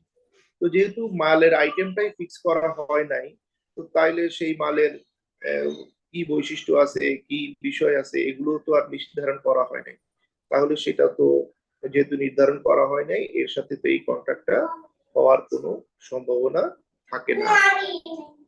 Gharar which stems from ignorance of type of the sold commodity nullifies the contract, as when a car is sold without specifying its type। আপনি একটা গাড়ি বিক্রি করলেন, এটার কি গাড়ি বিক্রি করছেন, নতুন গাড়ির দোকানে গেলেন, সেখানে টয়োটারই গাড়ি আছে কিন্তু কোনো কিছু বলেন নাই। When an amount of currency is sold through a currency exchange contract without indicating the type of that currency or having a generally accepted tradition for its determination। তো বা আপনি যদি কারেন্সি বিক্রি করেন without indicating that the type of that currency or having a generally accepted tradition for its determination. এখন এই কারেন্সির পরিমাণ কত আপনি সেটা যদি নির্ধারণ না করেন, বাট এটা তো হওয়ার সম্ভাবনা ওরকম নাই। আর হইতে পারে যে আমি $1,00,000 কারো কাছে বিক্রি করলাম, সেই বিক্রিতে মূল্যটা কত নির্ধারণ করলাম না, সেটা না হলে এই ঝামেলাটা হইতে পারে। বাট একটা ডলারে যদি আমি দাম মূল্য নির্ধারণ করি, সবগুলো ডলার মিলে মূল্য নির্ধারণ নিতে সমস্যা থাকার কথা না। কারণ ডলার যদি বিক্রি করি, পাউন্ড যদি বিক্রি করি, অপোজিট কারেন্সিতে মূল্যটা যদি নির্ধারণ না করে বিক্রি করি, তাহলে এটা গারার হয়ে থাকবে, কারণ এটা ওপেন হয়ে থাকবে। Gharar, which results from lack of knowledge of the sold commodity in particular. Non-specification of the commodity nullifies the contract. সেটা কি রকম? The example of this sale is sale of a non-specified car from a number of cars in a room, or sale of a piece of land in a residential area without the option of a specification. ওই যে বললাম আমি কোনো একটা item কে fix করি নাই, অনেকগুলো গাড়ি আছে, এর মধ্যে আমি কোনটা বিক্রি করতেছি, গাড়ি সবগুলো দেখতে একই রকম, কিন্তু আসলে একটা গাড়ি তো যেটা বিক্রি করব এটা এক্সিস্টও করে, কিন্তু এটা আইডেন্টিফাইডও হইতে হবে। একইভাবে বসুন্ধরার অনেকগুলো প্লট আছে 3 কাঠা, সেগুলো দিয়ে এখান থেকে একটা আমি বিক্রি করলাম, এই ধরনের কথা বললে হবে না, প্লটটা আইডেন্টিফাই স্পেসিফাই করে দেখাই দিতে হবে। Gharar, due to ignorance of the specific characteristics of the sold commodity for commodities that usually differ in nature, nullifies the contract. This happens when a non-existent commodity is sold without describing it. এখন আমরা তো সালাম এবং ইস্তেসনাতে নন existent good বিক্রি করি। তো আমি আপনাকে বললাম যে আমি আপনাকে আপনি আমাকে $1,00,000 দিলেন, আমি আপনাকে আগামী বছর আম দিব। এখন আমটা কি দিব?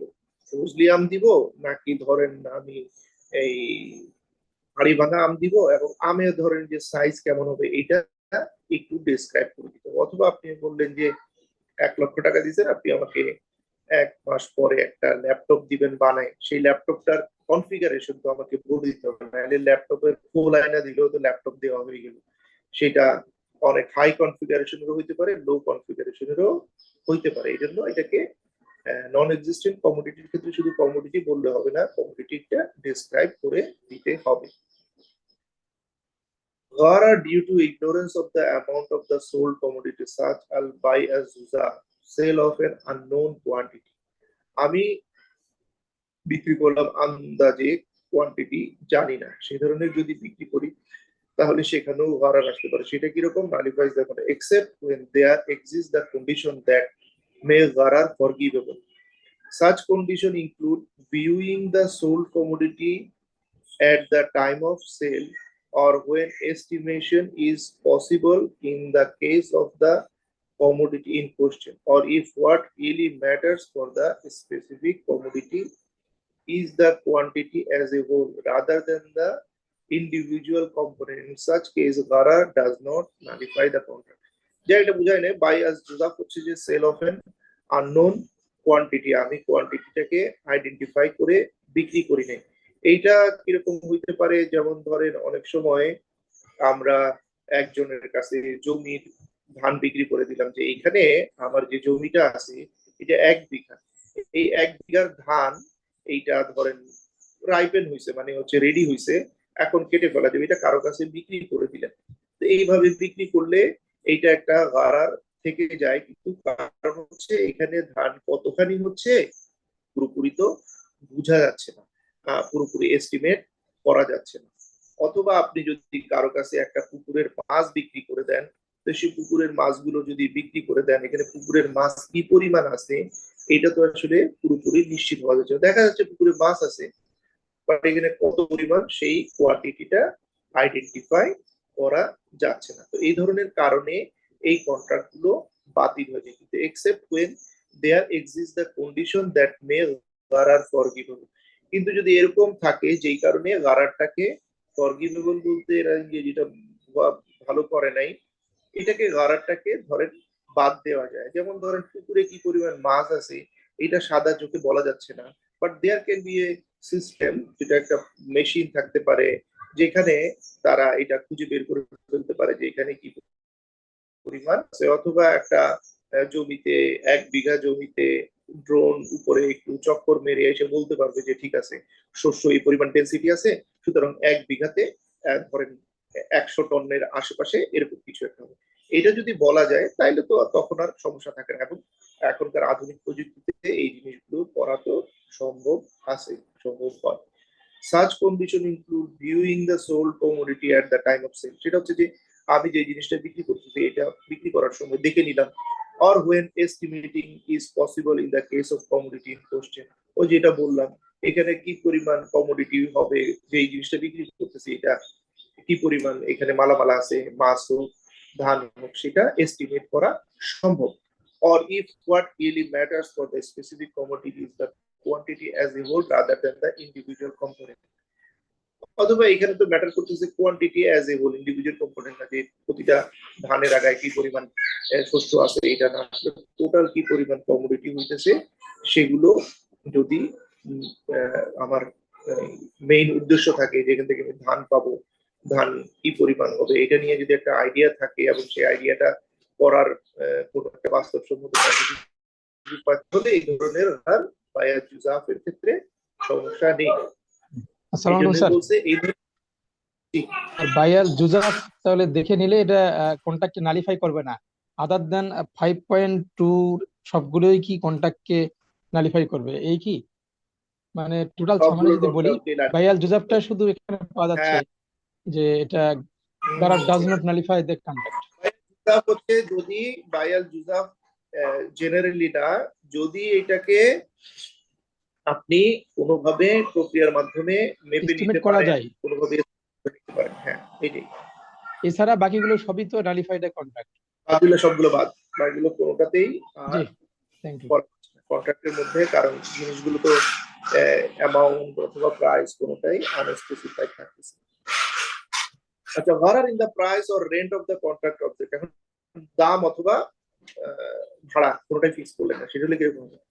Gharar could arise when, for instance, a commodity is sold without mentioning the price. এটা তো আমরা আগে বলেছি। When the price is believed to be determined by one of the two parties of the contract, বলে দিলেন যে ভবিষ্যতে দামটা নির্ধারিত হবে, এখন মালামাল বিক্রি হয়ে গেলে এটা হবে হবে না, or by a third party, অথবা বললো যে আপনি বাজারে বিক্রি হয়ে গেল বাসায় নিয়ে যান, কিন্তু ভবিষ্যতে আমরা আমাদের মুরব্বী আছে ওনাকে জিজ্ঞেস করবো এটা দাম কত হয়, সেই অনুযায়ী দিয়ে।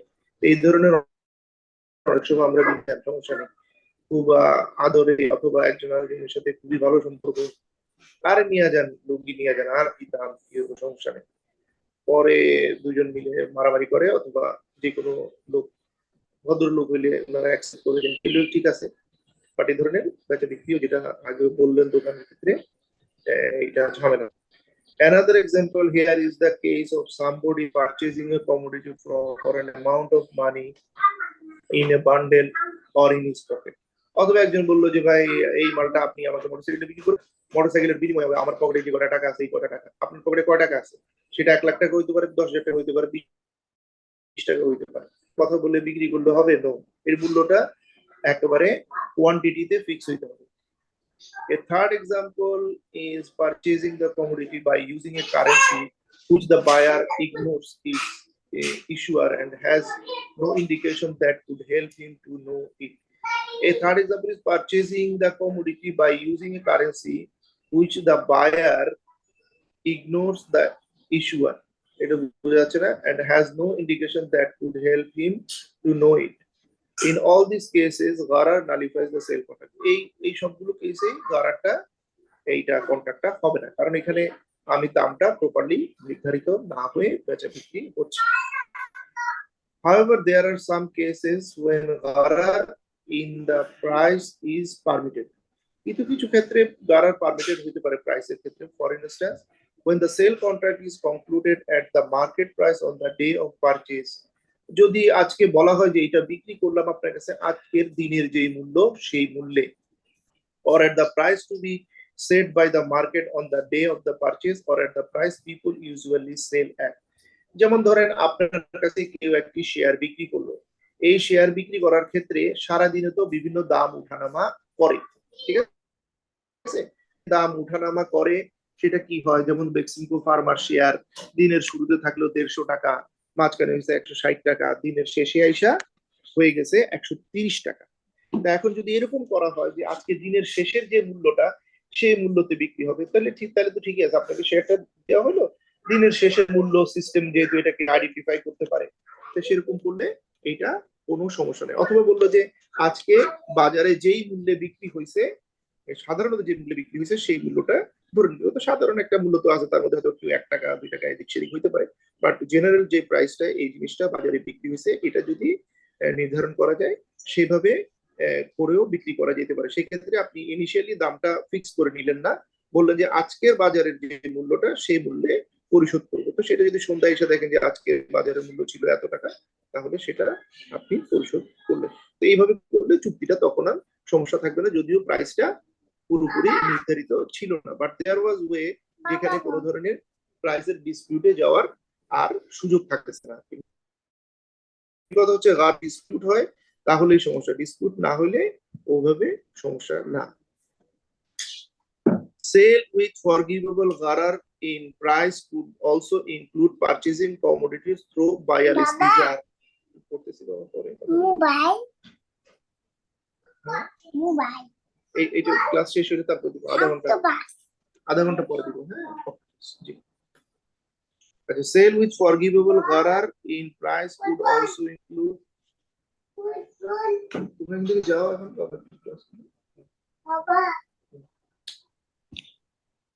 সেল গরার in price could also include, মানে ফরগিভেবল গরার মানে যে গরারটাকে শরিয়া এটাকে পারমিট করবে আর কি, এই গরারের কারণে ক্ষতি হয়ে যাবে না, সেটা কি হইতে পারে, সেগুলো হচ্ছে পারচেজিং কমোডিটিজ উইথ বায়াল ইস্তিজার। এখন বায়াল ইস্তিজারটা কি, in which the buyer obtains the goods regularly from the seller for price to be determined subject to the price that people normally sell at. এটা হচ্ছে ওই যেটা আমরা বললাম দোকানের ক্ষেত্রে, প্রতিদিন আমি আমার বাকি দোকানের কাছ থেকে মালামাল কিনে মাসের শেষে পেমেন্ট করি, এবং সেই ক্ষেত্রে দামটা কিভাবে নির্ধারিত হয়, a price to be determined subject to the price that people normally sell. উনি সাধারণত যেই দামে বাকি লোকদের কাছ থেকে, বাকি খাওয়া লোকদের কাছে দামে বিক্রি করে, সেই দামে যদি আমার কাছ থেকে নেয় তাহলে আমি ওনার কাছ থেকে রেগুলার মাল নেই, এবং পরে 1 মাস পরে যেই মালের দাম আছে এটাতে পেমেন্ট করে দেই, এবং দামটা ওইভাবে ফিক্স হয়, এটাতে কোনো সমস্যা নেই। সাবজেক্ট টু অ্যান ইন্ডেক্স, অথবা কোনো ইন্ডেক্সের সাথে লিংক করলো, even after consumption of the goods in question. কিন্তু ধরেন ততদিনে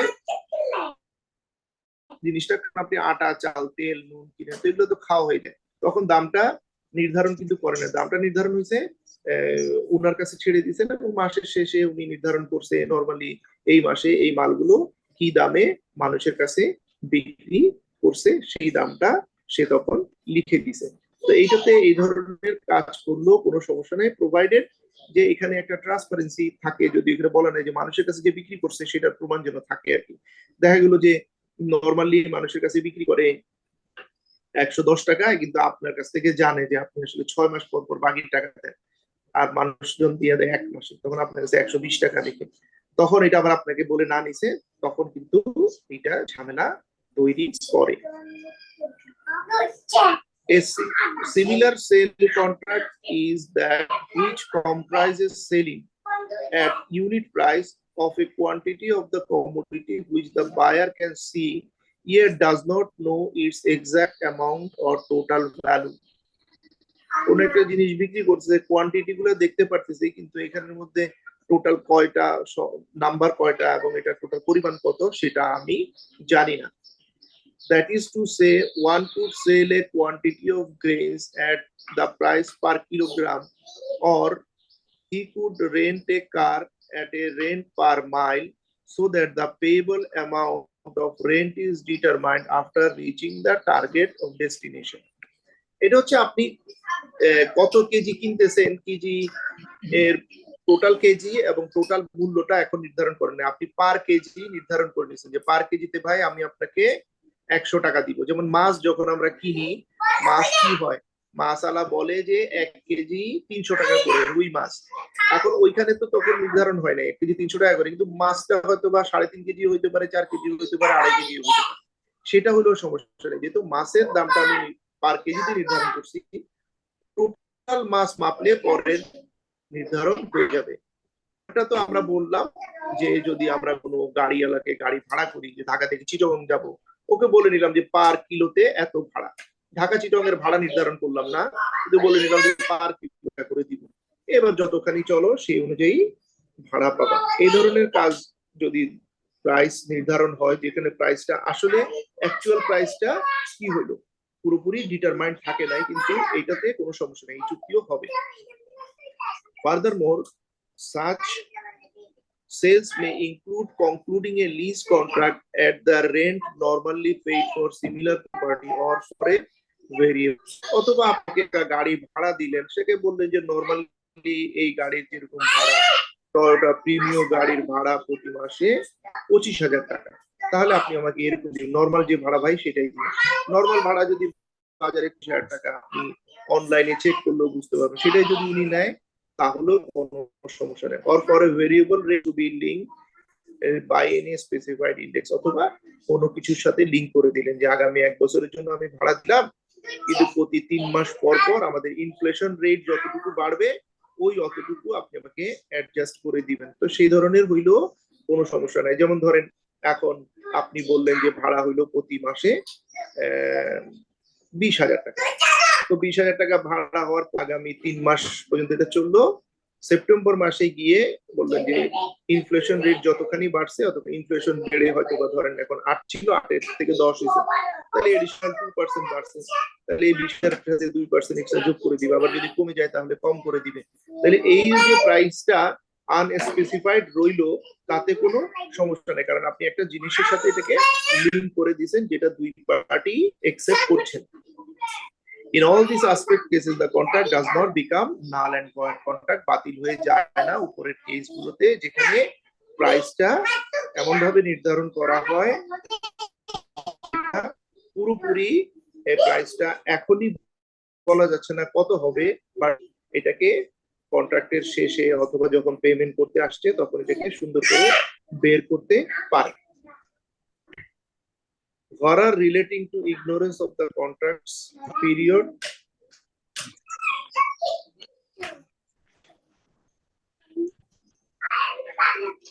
So এখানে কি হচ্ছে, the contract become null and void when its duration is not stipulated. এই কন্ট্রাক্টে সময়টা বলে দিলেন।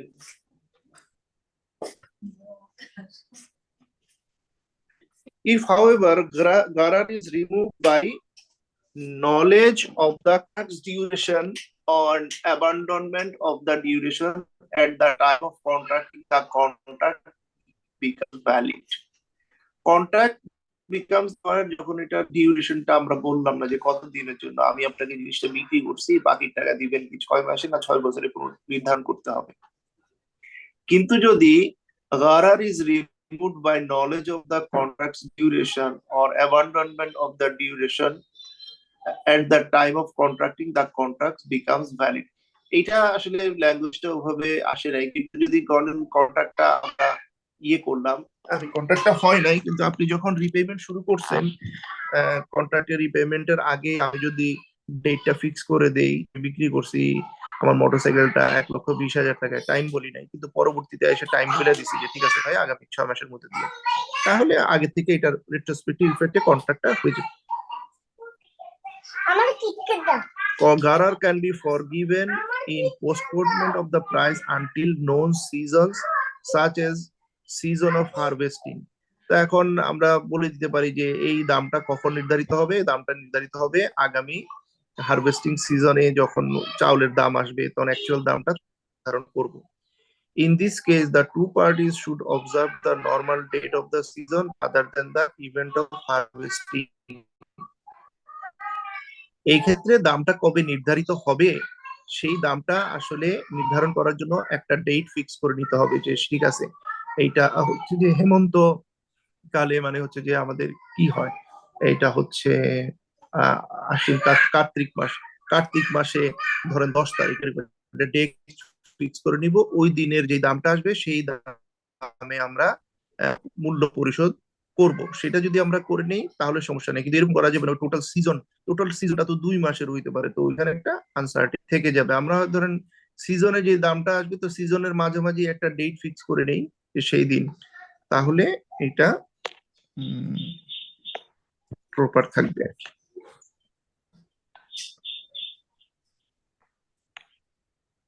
আচ্ছা, গারার pertaining to failure in delivery, তো ডেলিভারি কারণে তো গারার হইতে পারে। গারার which relates to failure in delivery nullifies the contract. Example of such গারার include selling of fish in the water, পানির মধ্যে মাছ বিক্রি করলেন, এখন কতগুলো মাছ এটা তো ডেলিভারি আপনি নিশ্চিত করতে পারতেছেন না। Unless it is found in a confined place and does not require fishing, এবং যদি না এটা একটা কনফাইন্ড জায়গার মধ্যে হয় এবং ওই জন্য জাল মাইরা অত দিয়ে বড়শি দিয়ে ধরতে হয়, ওইটা ফিশিং বলতে বলছে যে হাত দিয়ে জাস্ট তুলে ফেলো। ফিশিং বলতে জাল মাইরা ধরা অথবা কোনো এই বড়শি দিয়ে ধরাকে বোঝাচ্ছে। সেটা না করে যদি আপনি হাত দিয়ে উঠায় ফেলাইতে পারেন, যেমন ওই যে যখন আপনি মাছের দোকানে যান, বড় একটা ড্রামের মধ্যে ও মাছ রাখছে, অত বড় হাউসের মধ্যে মাছ রাখছে, দেখলেই তো বোঝা যাচ্ছে এখানে কি পরিমাণ আছে। মাছগুলোকে জীবিত রাখার জন্য সে পানিতে রাখছে। এই such type of garar can also be seen in the sale without option of a commodity to be imported from abroad, and one is not sure whether a license for this importation would be obtained or not. এইটা pertaining to, এখন ভবিষ্যতে যে এগুলো আমরা বিদেশ থেকে মাল কিনে আনতেছি, ইম্পোর্ট করতেছি, সেই ইম্পোর্টের মাল তো ইম্পোর্ট হবে কি হবে না সেটাও তো আমি জানি না। আমার ওই বিদেশি এক্সপোর্টার সে ডেলিভারি তো করতেও পারে, নাও করতে পারে, স্টিল তো আমরা কন্ট্রাক্টটা করতেছি, কারণ এটার অল্টারনেটিভ তো নাই। প্রথম অংশ ঠিক তো আছে, ফিশ ইন দ্য ওয়াটার, এর পরের আনলেস থেকে একটু জি, কাইন্ডলি বলেন। কোনটা? 5-এর 4-এর ফার্স্ট সেন্টেন্সটা ঠিক আছে, unless it found in a confined place. Unless it is found in a confined place and does not require fishing, মানে হচ্ছে যে এটা এত একটা কনফাইন্ড আবদ্ধ জায়গার মধ্যে পাওয়া যাচ্ছে এই মাছগুলো, এবং সেখানের জন্য ফিশিং প্রয়োজন হয় না। সেটাই বললাম যে বড় একটা ড্রামের মধ্যে, বড় একটা হাউসের মধ্যে ফিশিং বলতে বোঝা যাচ্ছে ধরেন পুকুর অথবা ওপেন জায়গা যেখানে মাছ রাখা হয়েছে, যেমন পুকুরের মধ্যে থাকে অথবা আপনার বড় ধরনের নদীর মধ্যে আছে অথবা খালের মধ্যে আছে, সেই জায়গার মাছ তো আপনি ধরবেন কেমনে? সেটা তো আপনি ফিশিং করা ছাড়া তো ধরার কোনো তাহলে উপায় নেই। পরের আনলেস থেকে এটা যায়, উপরেরটা যায়। হ্যাঁ, আনলেস যদি এরকম হয়, যেমন ধরেন যে একটা বড় হাউসের মধ্যে রাখছে 10 ফিট বাই 10 ফিট, এখানে মোটামুটি দেখলে বোঝা যাচ্ছে এখানে হাত দিয়ে মাছ ধরে ফেলা যাচ্ছে, ঠিক আছে, তাইলে তো ধরেন মোটামুটি আপনি আন্দাজও করতে পারবেন যে এখানে কি পরিমাণ হচ্ছে। এটাতে ওই পরিমাণ গাড়ার থাকতেছে না। কিন্তু পুকুরের মাছ যদি বিক্রি করে, এখন পুকুর তো বড় পুকুর, এখন যদি এটা পুকুর খুব ছোট পুকুর হয়, একেবারে ছোট, একটা হাত দিয়ে মাছ ধরে ফেলা যায়, অনেকগুলো মাছ আছে সেরকম, আবার একটা ছোটই পুকুর কিন্তু এখানে 2-4টা মাছ, তখন তো আবার এটা ফিশিং করতে হবে। এই সেন্টেন্সে ওইটা দুটো বলতে কোশ্চেন যেখানে হতে পারে, ফিশিং একটা লাগতেছে। নেগেটিভ একটা পজিটিভ। এই সেন্টেন্স হ্যাঁ, এই প্যারার মধ্যে দুটো কোশ্চেন হতে পারে, পজিটিভ নেগেটিভ। হ্যাঁ, হ্যাঁ, ওইটাই বলতে চাইছে, যেখানে শুধুমাত্র বলতেছে যে পানির মধ্যে মাছ থাকলে বিক্রি হবে না, এটা বলতে চাইছে। তো এটা দিয়ে অনেকের জন্য কনফিউশন হইতে পারে, পানির মধ্যে মাছ থাকলে বিক্রি হবে না, তো এই জন্য কারণ বাজারে যে আমাদের বড় বড় ড্রামে আইনা মাছগুলো জিন্দা রাখার জন্য বেচে, তো ওইটাও তো তখন মানুষজন বলবে যে এটা বেচা বিক্রি হবে না। এই জন্য ওনারা একটু ক্লারিফাই করে দিছে আর কি। ঠিক আছে। আচ্ছা, গরার related to sale of non own commodities. গরার related to sale of a non own commodity, যেটা আপনি ওন করেন না, যেটা আপনি মালিক না, nullifies the sale contract. It refers to the case when the seller does not personally have the commodity at the time of signing the contract. এটা হচ্ছে আপনার কাছে যখন আম, যখন কন্ট্রাক্টটা সাইন করছেন তখন এই জিনিসটা আপনার কাছে নাই, আপনি ওন করেন না, আপনার পজিশনে নাই, and has to purchase it from the market, এবং এটা বাজার থেকে আপনি কিনে নেবেন। সালামান ইস্তিসনার এক্সেপশনাল কেসেস হিয়ার। আচ্ছা, এই জন্য বলছে যে যে জিনিস আপনি ওন করেন না, যে জিনিস আপনার পজিশনে, সেই জিনিস তো আপনি বিক্রি করতে পারবেন না। কিন্তু সালামার ইস্তিসনা হচ্ছে এই কন্ট্রাক্ট গুলোর একটা এক্সেপশন, কারণ সেটা শরিয়া জায়েজ করছে মোডেই। সালামও যখন করেন তখন আপনি টাকা নিয়ে নেন, মাল আপনার কাছে নাই, ইস্তিসনা তো একই ঘটনা, হয়তো বা আপনি চুক্তি করতেছেন মাল দিবেন যেটা আপনি ওন করেন না এখন, কিন্তু টাকা এখনো নিতে পারেন, পরেও নিতে পারেন। Gharar that results from sale of non-held commodities, যেটা পজিশনে নাই। A person shall not sell a commodity whether it is a real estate or movable property, মানে রিয়েল এস্টেট বলতে ইমুভেবল প্রপার্টি, আর মুভেবল প্রপার্টি বলতে যেগুলো চলমান, এক জায়গা থেকে আরেক জায়গায় সরানো যায়। That he does not guarantee through actual or constructive holding, যেটা আপনার পজিশনে নাই, মালিকানা পজিশনে নাই। In the absence of actual or constructive holding, it will not be possible to determine the party that possesses or hence guarantee the sold subject. Therefore, selling a commodity that does not own nullifies the sale contract. এটা আপনি যেহেতু জিনিসটা আপনার পজিশনে নাই, এখন আপনি একজনের কাছে বিক্রি করলেন, তাকে এটা হ্যান্ড ওভার করবেন কেমন, করবে তো নাও পারেন, হয়তো আপনি এটা ওন করেন, একটা গাড়ি আপনি ওন করেন, কিন্তু এটা আপনার পজিশনে এখন নাই, আরেকজনের পজিশনে রয়েছে। তো সেই অবস্থায় আপনি এটা বিক্রি করতে পারবেন? যেমন এটা মর্টগেজ করা আছে, তো মর্টগেজ করা জিনিস আপনি ওনার কাছে কেমনি বিক্রি করবেন, এটা তো আপনার পজিশনে নেই, ওরকম আর কি। ফলে এটার কারণে যেহেতু আনসার্টেনটি অ্যারাইজ করে, এই জন্য যেটা আপনার পজিশনে নেই সেটা আপনি বিক্রি করতে পারবেন না, যদিও আপনার মালিকানায় আছে। Actual holding in this context refers to receiving the good in hand or receipt of the exact in case of commodities measured in terms of volume or so. If the detail in question pertains to a Juzaf commodity, a commodity of an unknown quantity, holding would require shifting the commodity to another location. যাই হোক, এখানে আপনার হোল্ডিংটা কেমনি সেটা বুঝাইতে চাইছে। এই holding এর ক্ষেত্রে আপনি জুজাব, যেটা আপনি হচ্ছে আননোন কোয়ান্টিটি আপনি কিনেন, যেমন ধরুন ওই যে বললাম চাল অথবা মাছ, আপনি পুকুরের মাছ কিনছেন, এগুলো, তো সেগুলোকে আপনার হোল্ডিং এ আছে কিনা সেটা কি করবে, ক্রেতার অবস্থান থেকে আপনার অবস্থানে যদি নিয়ে আসা যায়, অন্য লোকেশনে যদি নিয়ে আসছে, তাইলেই বোঝা যাবে যে আপনার হোল্ডিং এটার উপরে নিশ্চিত হয়েছে। Holding in all cases other than the preceding ones shall be just as per normal practice. উপরের কেসগুলো বাদে অন্যান্য সকল কেসে আসলে নর্মাল প্র্যাকটিসের মানে হচ্ছে যে উর্ফ দিয়ে ডিসাইডেড হবে যে কোনটাকে হোল্ডিং ধরতেছে, কোনটাকে হোল্ডিং ধরতেছে না। যেমন গাড়ির মালিকানা, গাড়ির মালিকানা আপনি কি ফিজিক্যালি আপনার হাতে থাকতে হবে? না, আপনার নামে যদি রেজিস্ট্রেশন থাকে, গাড়ি চালাচ্ছে আপনার ড্রাইভার, অথবা আপনি কাউকে ভাড়া দিয়ে দিচ্ছেন, সে চালাচ্ছে, তার একজনকে যদি বিক্রি করেন, তাহলে শুধু নামে রেজিস্ট্রেশন করে দিলেই হবে। কিন্তু ধরেন যে আপনি কারো কাছে চাল দিয়ে দিলেন, চালের শুধু কাগজ দিয়ে দিলেই হবে, কাগজ দিয়ে দিলে হয়তোবা উনি ওই চালটা তো নাও পাইতে পারেন, ওইটার হয়তোবা উর্ফ হইতে পারে যে ফিজিক্যালি চালটা ডেলিভারি করলে অথবা ফিজিক্যালি আপনার হাতে থাকলেই ধরে নেওয়া হবে যে এগুলো আপনার নিয়ন্ত্রণে আছে।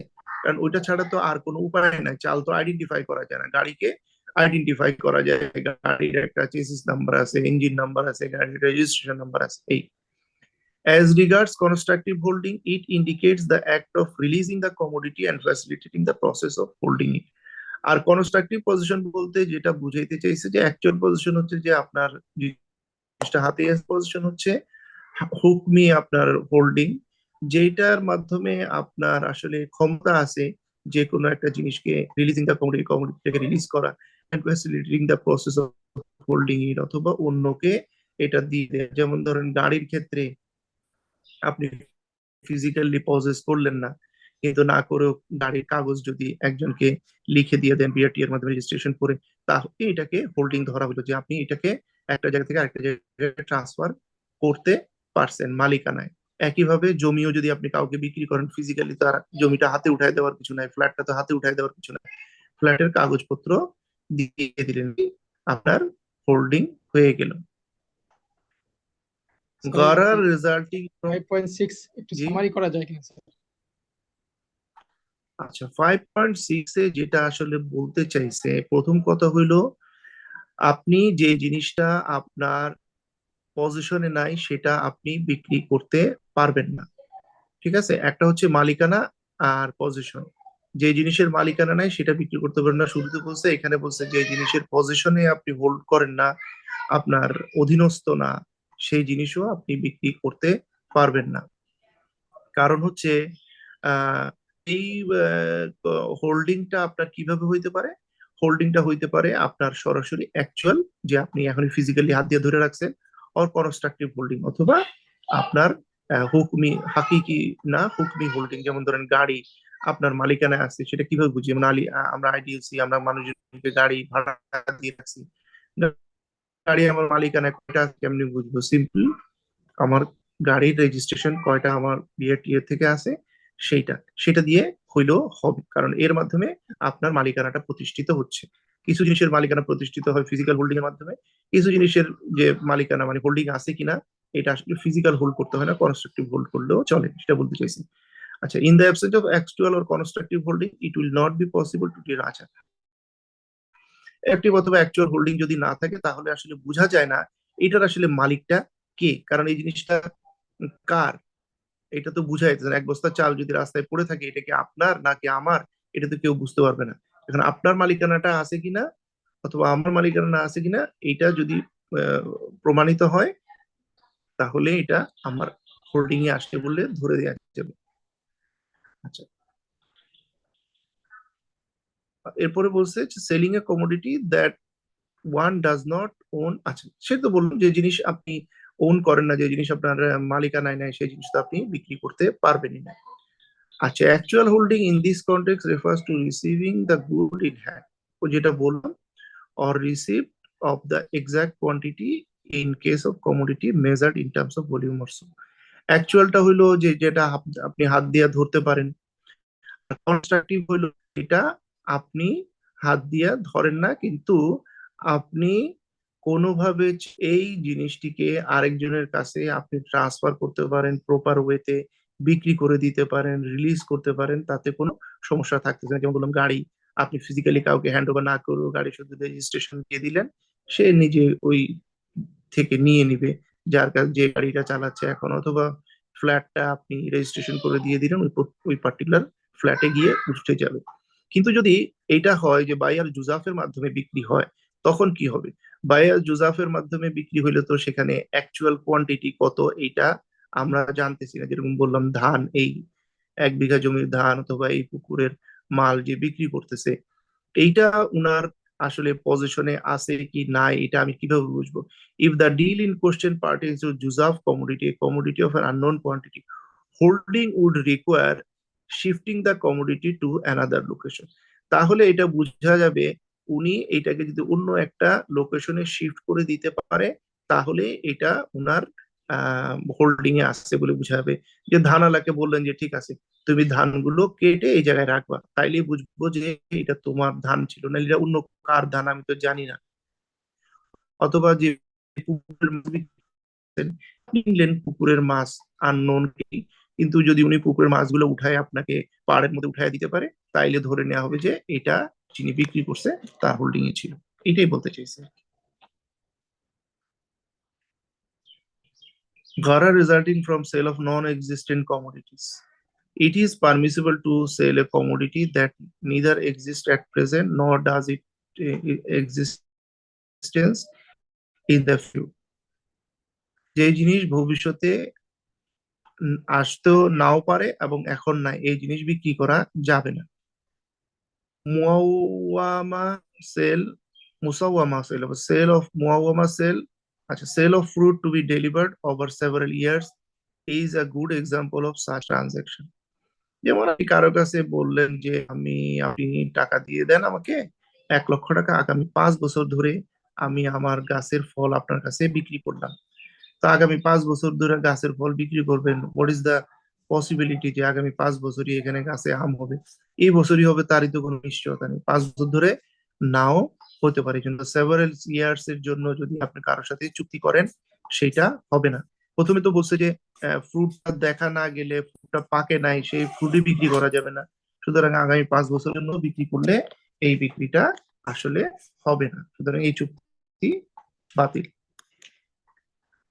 Gharar which results from lack of viewing the sold commodity, আমি জিনিসটা দেখতে পাচ্ছি না। বাই আল আইন আল গায়েবা, যেটা চোখের দৃষ্টিতে দেখা যাচ্ছে না, অথবা আমি এটাকে চেক করে নিতে পারতেছি না, সেই ধরনের ক্ষেত্রে গারারের কি হবে?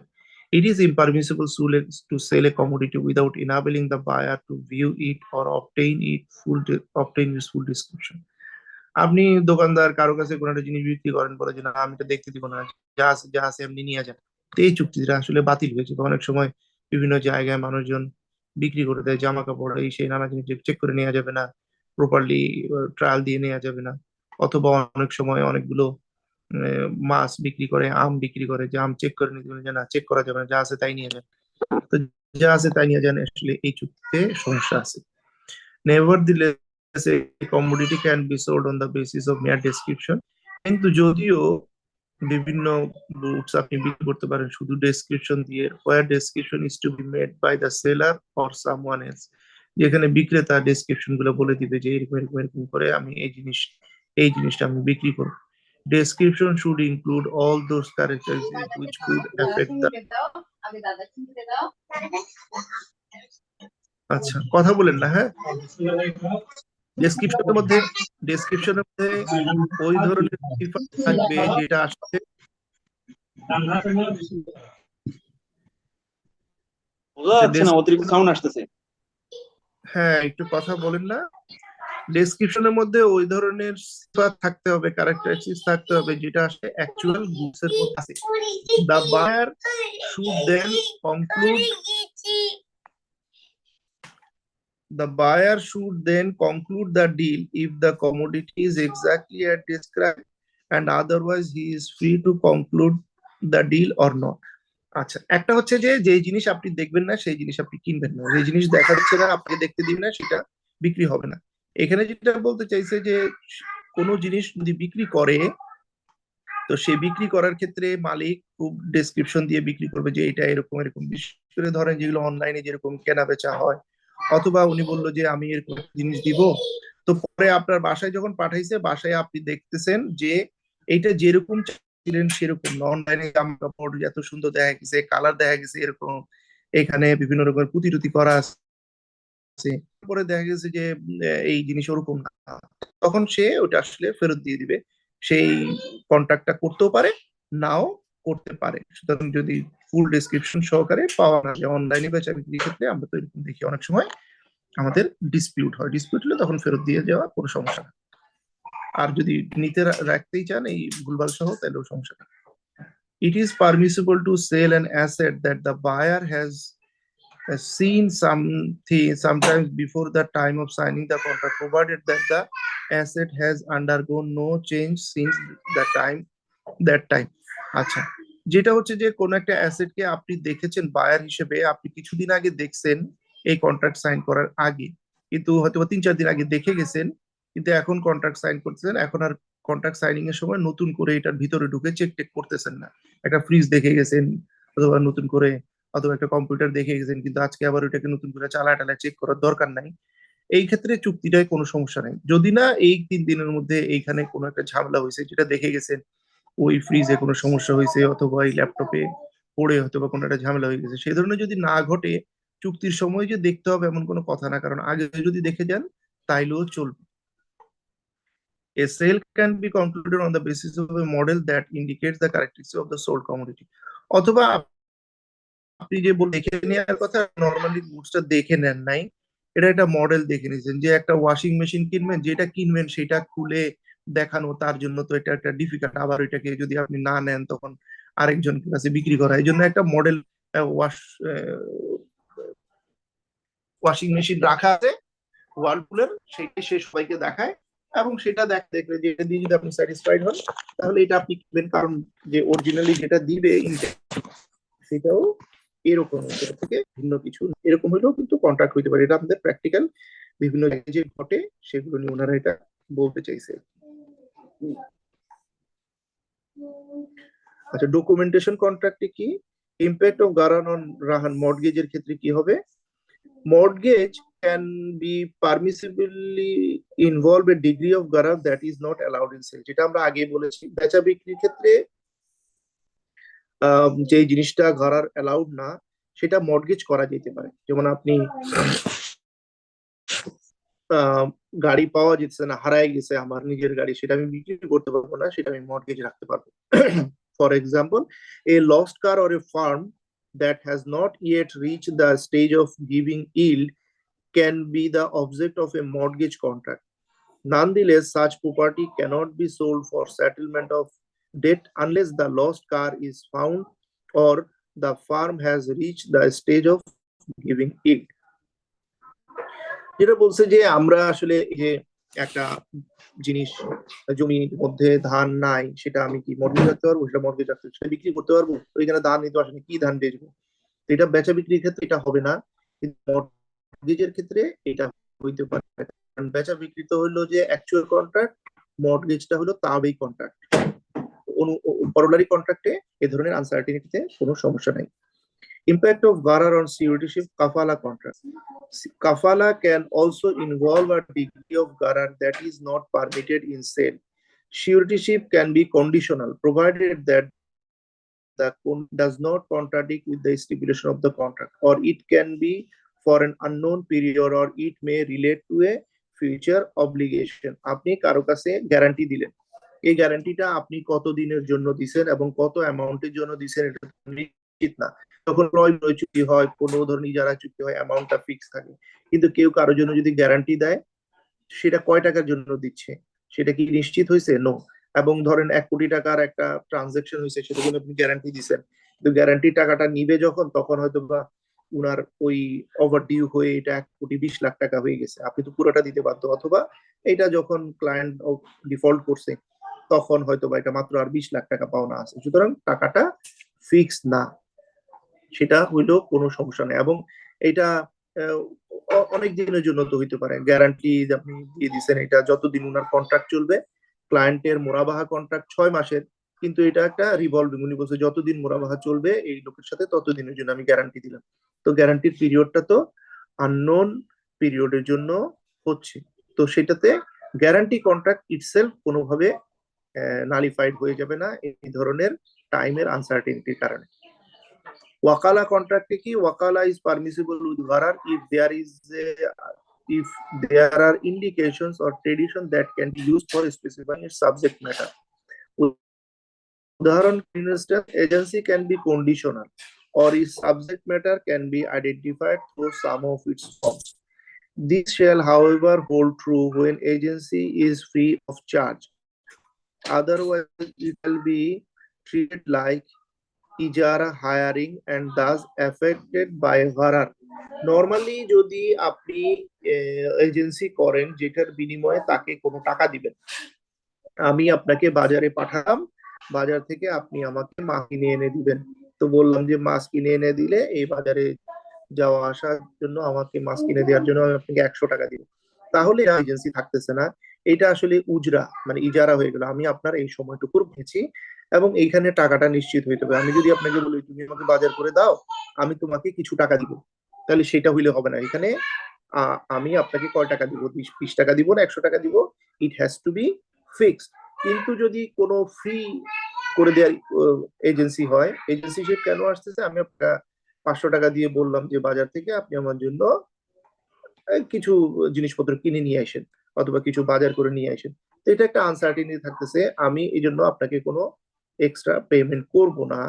তো এই যে কাজটা, এই কাজের মধ্যে তো আসলে একদম সার্টেনিটিও নাই আর কি। পুরো জিনিসটাতে আপনি কি কি করতে হবে না করতে হবে পুরো হয়তো বা ডিটেল জিনিসগুলো বলা নাই, এখানে শর্ত কি আছে না আছে পুরো জিনিসগুলো না বলা থাকলেও কোনো সমস্যা নাই। কিন্তু যদি টাকাওয়ালা এজেন্সি হয়, মানে যেখানে বিনিময় পেমেন্ট হবে, তখনও ফিক্স করে দিতে হবে এবং সেখানে পেমেন্ট কত পাবে এটাও নির্ধারণ করে দিতে হবে।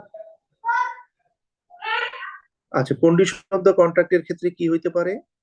A contract becomes null and void if it contains a condition that causes gharar in its form, as when it contains an option without time limit.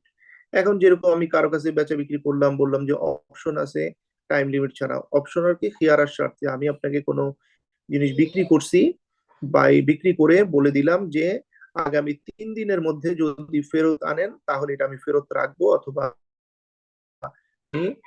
যেই টাকা দিবেন তার চেয়ে এই টাকা দিয়ে রাখছেন 5,000 টাকা, বাকি 95,000 টাকা দিবেন, অথবা আপনি যদি 3 দিনের মধ্যে ফেরত আনেন, অথবা আমি চাইলে 3 দিনের মধ্যে বিক্রেতা হিসেবে অথবা আপনি ক্রেতা হিসেবে 3 দিনের মধ্যে মালটা ফেরত দিতে পারেন। তো এখন অপশন রাখলাম কত দিনের মধ্যে ফেরত দিতে হবে। এই ধরনের যদি কোনো জিনিস ওপেন রাখি তাহলে তো আসলে দুই পার্টি এফেক্টেড হইতে পারে, এই জন্য সেই চুক্তি হবে না। A contract can also become null and void for involving gharar in its subject matter, as in the case of bias sunya with partial sale of a property while retaining the remaining part as an exception. মানে অর্ধেক বিক্রি করছি কোন একটা জিনিস, বাকিটা আমার কাছে রেখে দিছি। Selling a multi storey building with the exception of one floor without specifying it. যেমন আমি বললাম যে আমার বিল্ডিং এর 10টা ফ্লোর আছে, 10টা ফ্লোরের মধ্যে 8টা আপনার কাছে বিক্রি করলাম, 2টা বেচি নাই। এখন কোন 2টা বেচেন নাই, কোন 2টা যে বিক্রি করেন নাই সেটা যদি না বলেন তাহলে পরবর্তীতে তো ঝামেলার সৃষ্টি হবে।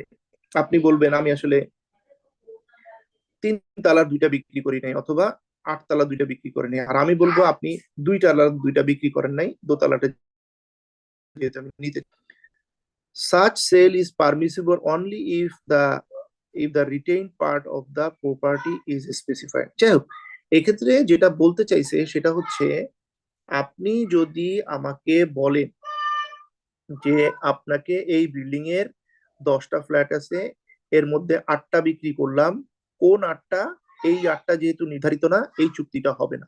কিন্তু যদি বিল্ডিং এ 10টা ফ্ল্যাট থাকে আর এর মধ্যে বলে দেন যে এই 2টা বাদে বাকি 8টা বিক্রি করলাম, তাহলে তো হয়ে গেল, এই 2টা আমার, 10টা ফ্ল্যাট আছে, বাকি 8টা আপনার, সুতরাং বাকি 8টা তো স্পেসিফাইড হয়ে গেল, তখন এই সেলটা জায়েজ হবে, এই আর কি।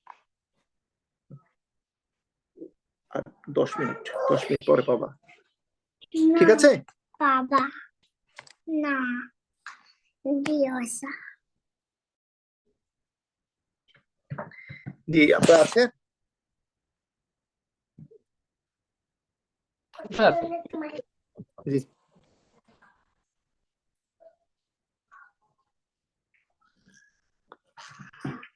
আচ্ছা ভাইয়া সুনিয়া কি, এটা আপনারা পরীক্ষায় পাবেন হয়তো, বা এটা দেখে নিন। হ্যাঁ,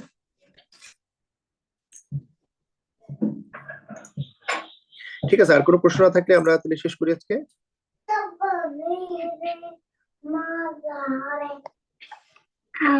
Let's take a look at this.